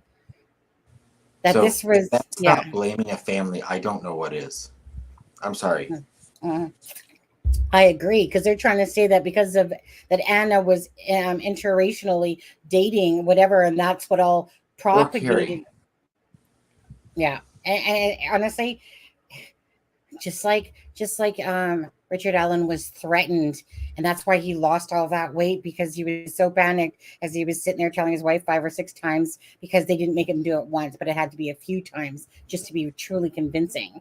Like, I'm sorry, guys. It's like I'm not buying it myself. Okay, not even buying that. I'll buy that there's some truth in there to certain things for sure, and that the pictures are depicted to be whatever they wanted to make it of them. It doesn't say Hail Odin. I just asked someone named Brad Holder, is this any sign from Odism? Nothing he's ever seen. Okay. And from anything I can tell on his thing, like he's like in the Odinism. It's not like he's like, yeah, I'm just partially in it and stuff like that. He clearly shows that that's part of his culture, Nordic ways and whatever of following the Viking Odism stuff. So to me, again, that's just playing on something that's not truly there, but they're going to make you believe that. And so if you don't do your homework, you're going to actually still believe that that says Hail Odin. When in truth fact, we don't know if that was like we saw Barbara Walters sticks, and then we saw how they said that they were placed like an asterisk. Well, they all need to stay to the storyline about the guards because they want to retract. This is like, I can't say this enough, right? For all those people that think that, like I said, Richard Allen, he's innocent until proven guilty. But I can't say this enough. Like, they literally went through this whole big story to basically start from A to taking him off a different timeline than his vehicle was there, to sitting there and trying to say it's to do with Odin and that these guards wore these Odin badges and stuff like that. You guys heard Andrew the other night. Do you think he's being mistreated? Someone that spent time there, in the prison system, and he said that no, he's getting treated just like everybody else over there. I absolutely believe that, without a doubt. Honestly, come on now, this is a huge case. You think that they're gonna sit there and they went from A to Z, going, this is what, and here's our interpretation, and here's what they didn't do, and all this stuff, and blah blah blah, up to the point of that they had to get to the point to try to get Richard Allen off of the fact that he confessed, and that they have to try to do damage control. Right. Bottom line is Richard Allen is the guy that's on the bridge to me, and the likely person that absolutely, regardless, is involved in Delphi. It's just a matter of if that comes If through. a jury is going to believe it. Right, the jury. Yeah. Yeah. And I agree, you're right. They're latching onto a trail. The investigators went down at the beginning. We've known they do that. Absolutely. We just didn't know which trail they'd go down. Yeah. Anyways, you guys, again, sorry we can't get to the as much to the comments, because again, watching videos and talking about it. Actually, I don't think we did too bad of a job at Adam. This is kind of crazy. There he is. Are we gonna have to do a show together? There's We should. Daniel. Ivy, I just really quickly, I the only thing that I think they were blaming Becky for is when they talk about that the one officer that said the only reason he'd heard of Odinism was because Becky Patty told him. That was the only, which again, I think was an unnecessary thing to throw in there, because it does put a sulliness on the family. But no, I don't think that's an accusation. Not anything like it is accusing one of the mothers of being the motive for the girls being unalived. But yeah. Adam, I don't know what happened to my mouse. It's not letting me go up there. I don't know what I did. It's telling you it's time to go tonight. I know, but hold on. Where's my mouse? I got to find it first. It's doing something crazy. Oh, hey, Sonny. Like, I think someone forgot to. I think someone forgot about me. What? Wait. Hold on. I don't know what's going on here. I've never had this happen. I forgot about you? Did you say? No, I said I think someone forgot about me on the screen. The message on the screen. What message on the screen? What are you looking at? Are live. Are you? Mustang said, "Thanks, Sunny. Great live." I literally, hold on a second. I need to call my husband here. I cannot see what's on the screen. I can't even make my thing come on the screen. I have no idea what we're looking at. 1 second. 1 second. Oh no, I can't even. I have to go yell. I cannot get off this. Hold on. No. I've never had this ever happen. Okay, hold on. Come on. Come on. Am I over here? Hold on. Oh, I found us. But I can't find the mouse. That's my problem. Like it's ghosted me. What podcast did you say I can find? Who did say it was called Prosecutors Podcast? Adam. Yeah. Yes, Sunny.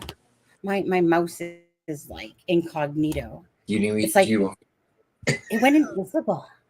It literally went invisible. Did you change the batteries in it? No, batteries are fine. I can see the mouse moving. I don't know. It's crazy. 1 second. Oh my God. I can't even. Can I find the mute button? Yeah. Hold on. 1 second. Wait, there's camera. Okay. 1 second. Okay, hold on.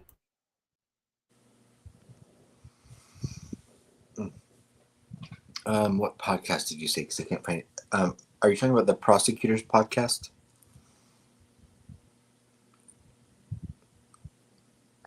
Hey, Daniel. Good to see you.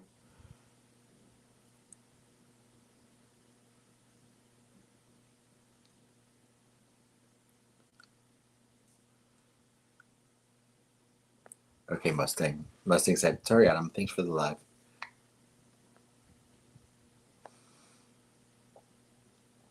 Let's see what Alexa says. The defense didn't bother even reaching real ritualistic homicide. Their motion reads more like a TV show. Exactly. Makes sense. And I fully believe there are going to be consequences for the defense in this. Even if they're as small as the credibility that they have with the court. I think they've lost that.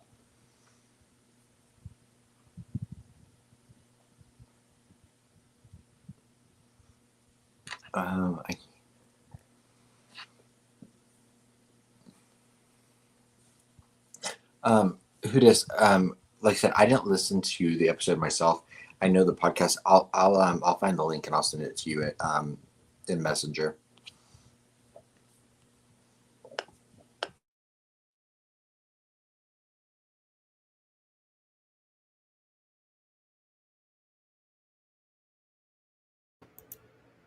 Adam, give me a second. Still okay? Where did you go? Okay. I'm here. Just give me a second.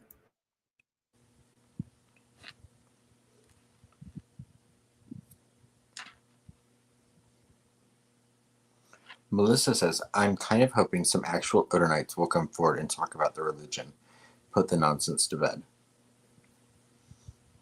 Well, I mean, if Sunny had her way, we'd have Brad Holder on the show tonight. I don't know any Odinites, or I'd call them.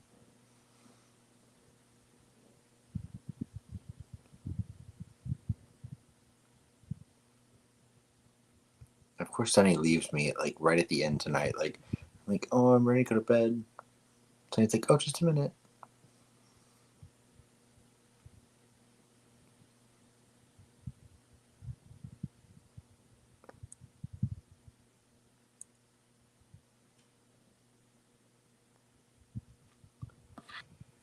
TTM Fangirl asked me, was this doc a leak? No, this was a publicly filed document, a memorandum in support of, I have to look it up, but this was filed by the defense and then almost immediately made confidential by the court because of its unethical nature, in my opinion. But yeah, no, this was not a leak. This was filed through the courts. I received this document from the Carroll County Clerk's office. And that's how I know it's been made confidential, because if anyone goes to request this document now, it's not available. It's been made confidential.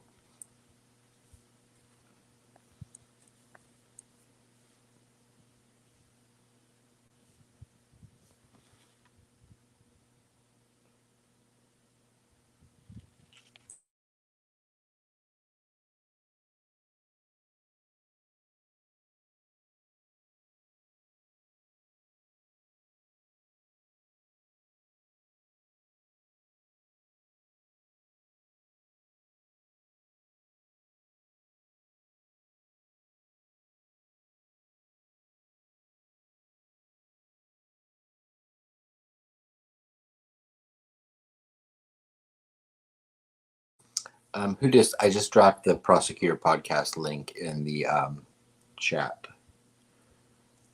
So anyone that wants to go find that can. I beat husband. I fixed it. Da-na-na-na-na-na.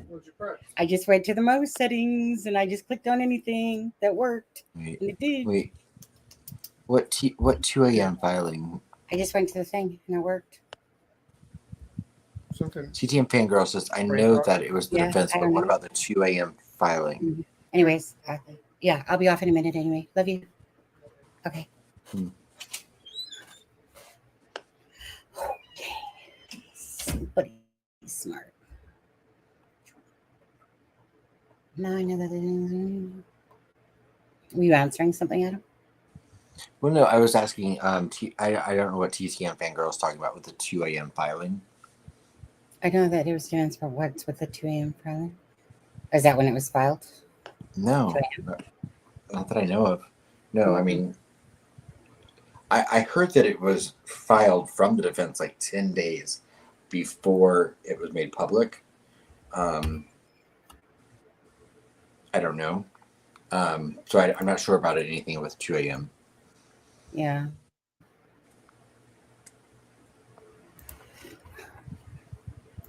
Adam, So you're YouTube going to loves listen and tell us what was wrong with your mouse? Okay, have no idea what happened. Never had it happen before. And all I could see is the mouse moving around like a ghost, as if you don't see the mouse, but you see, if I'm going down like the comments, I could see them highlighting, but that's it. But you couldn't see the mouse anyways. So I managed to make it. It was probably Odinism. I think so. I think it has something to do with it. I feel like because I didn't give the F credit, that's not an F credit. I feel like something happened there, some spiritual stuff. But anyways, bottom line is, husband had no clue what was going on either. But I found my way to the mouse settings and I just clicked on any cursor and I was like, sweet, thank you. It was driving me batty, sitting there not being able to like freaking do stuff. It took me, took a while just to even hit that mute button and cam thing. Anyways, whew, yeah. And it's 136 pages. Oh, Nita, we didn't cover every part of the 100, like in different videos, we'll talk about it. Oh, sorry, Adam? 136 pages. Yeah. Right? Yeah. I know it was funny whenever I cringe whenever I hear like 137 or 138. Right. And I was like, and TT and Fangirl, I mean, this was filed, it came out at like it came out at 9 a.m. like is when it was publicly released. No one that I know of downloaded these at 2 a.m. Yeah. Me neither. And just quickly, Mr. Electric. Okay, so first of all, there's two options there. So although I never use Discord, I do have it on there. So maybe email me your Discord. And the other option is I can text to the US. I just can't phone call because I don't have a plan for that, because I don't really need to, because there's Messenger, there's WhatsApp, and there's all these different things that I don't feel the need to do that anymore, to be honest. But I mean, I think there's plans out there now that include it. So it used to be before that calling the US was included in it all. Then they all got greedy and stuff and whatever. And then they took it away and they had to pay for it. It was ridiculous. So I can text, or you can email me your Discord and I could look at my Discord, even though I'm a noob to it. I don't join Discord stuff. So, but I do have it if it's for just like personal going back and forth. So, by the way, Mr. Electric, we're going to be doing, there's a couple of lives we need to do here. There's one for Peace, his daughter, and then there's the one for Mr. Electric. And Mr. Electric is someone that had spent time in the prison system, and and then his wife, he'd asked his wife, I guess, and she's like, yeah, go for it. So so he will join us on a video podcast or whatever you want to call it in the very near future. We just need to figure out time and blah blah blah blah blah. And so yeah, so basically, kind of tell his story. Like I said, we do love to hear people's stories, right? How someone turns their life around, or that they, or things that they can say while they were in the prison. For us that doesn't know, right, Mustang? You know what, Mustang? Yeah, no, it's valuable. Yeah, exactly. People that changed their lives did, but it's just interesting. Right. Before we go tonight, I do want to say, and this is unrelated, so I'll wait till we're done with talking about Delphi. But so I don't know if you have anything else to say, but go ahead. No, I was saying, for like anyone that follows the Idaho 4 case, okay, with Brian Koberger, there was an episode, and I don't always flock to like mainstream media true crime cases, basically, or not cases, but coverage. But 48 Hours did an episode this past Sunday about Idaho, and about the 4 university students that were unalived, and Xana's sister and dad and Kaylee Gonzalez's parents were both interviewed, and it was a really good episode. So anyone that has CBS, or I think it's Paramount Plus, you can stream the episode on. But it was 48 Hours. It was from this past weekend, and it was a very, I thought, human, well done piece on the case. Mm-hmm. I know it's a case that we were really deeply into, and we haven't really done much on the Koberger, and a lot of that is because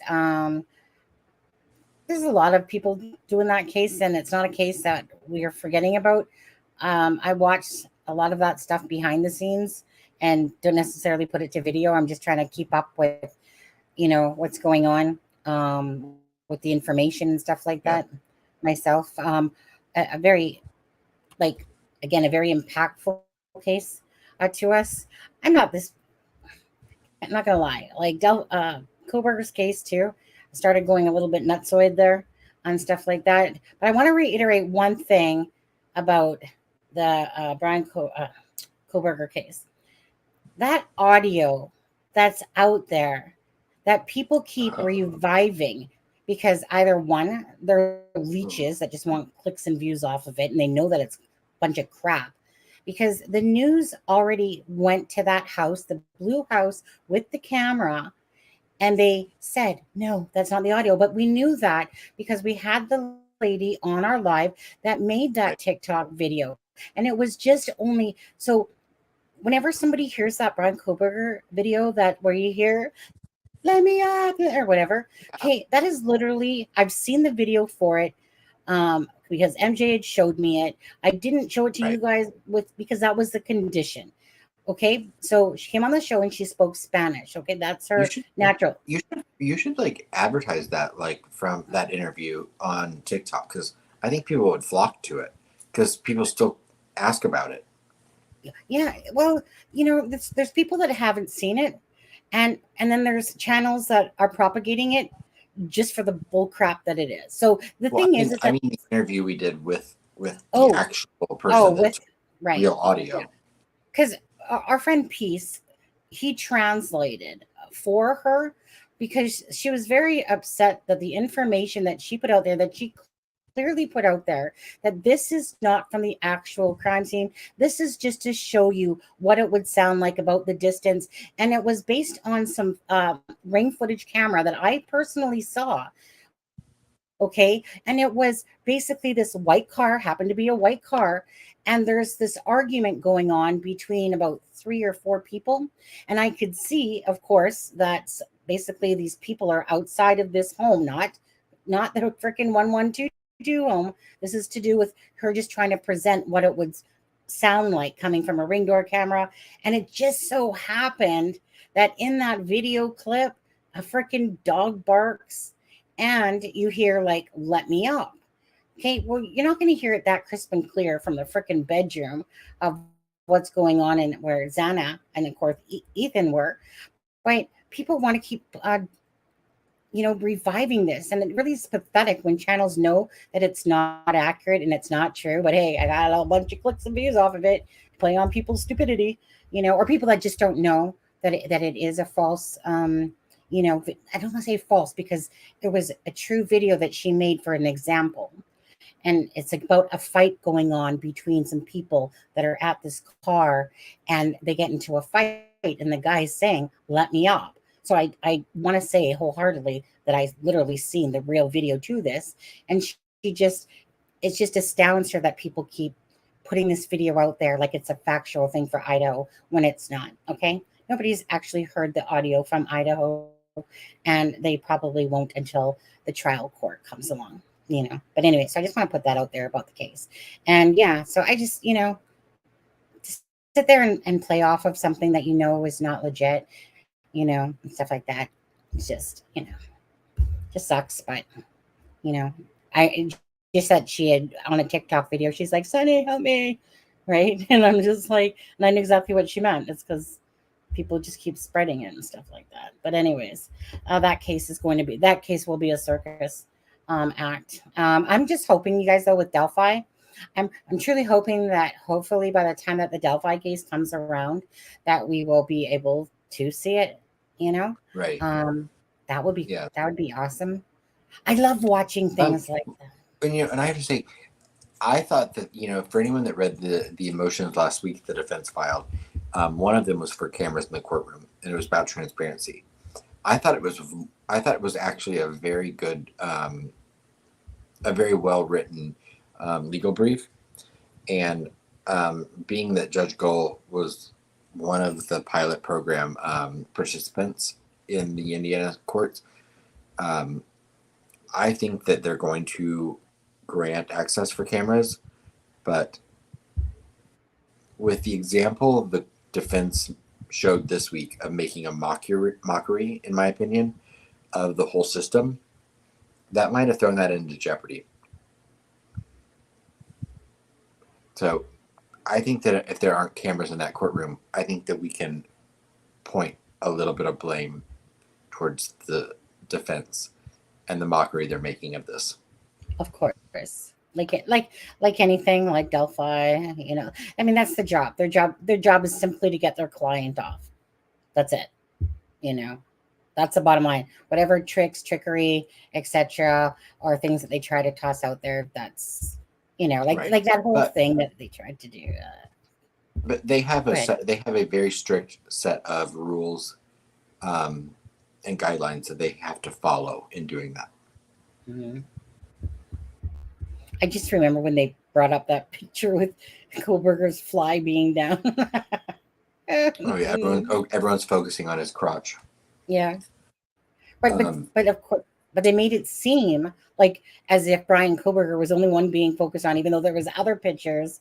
And again, Right. It's just the projection that they try to put upon people, like that they didn't listen to the rules and they're only focused on Kohlberger. Well, kind of, yeah, Right. but I mean, there were other pictures taken from that courtroom that just didn't involve looking at Kohlberger's nostrils or fly down and stuff like that. Right. But And it's just the projection. And really quickly before we go, for anyone that is following, if you do believe there could be something about this Odinism thing, and this Brad Holder thing, the guy Patrick Westfall that was mentioned in all these documents, that they actually accused more than Brad Holder. Yeah. Remember, He's 6'6". Yeah, he's a big dude. He's a tall guy. He'd No make one. yeah. No one ever in any realm of reality has ever alluded to the fact that the guy on the bridge or that this crime was committed by someone that tall. So, Yeah.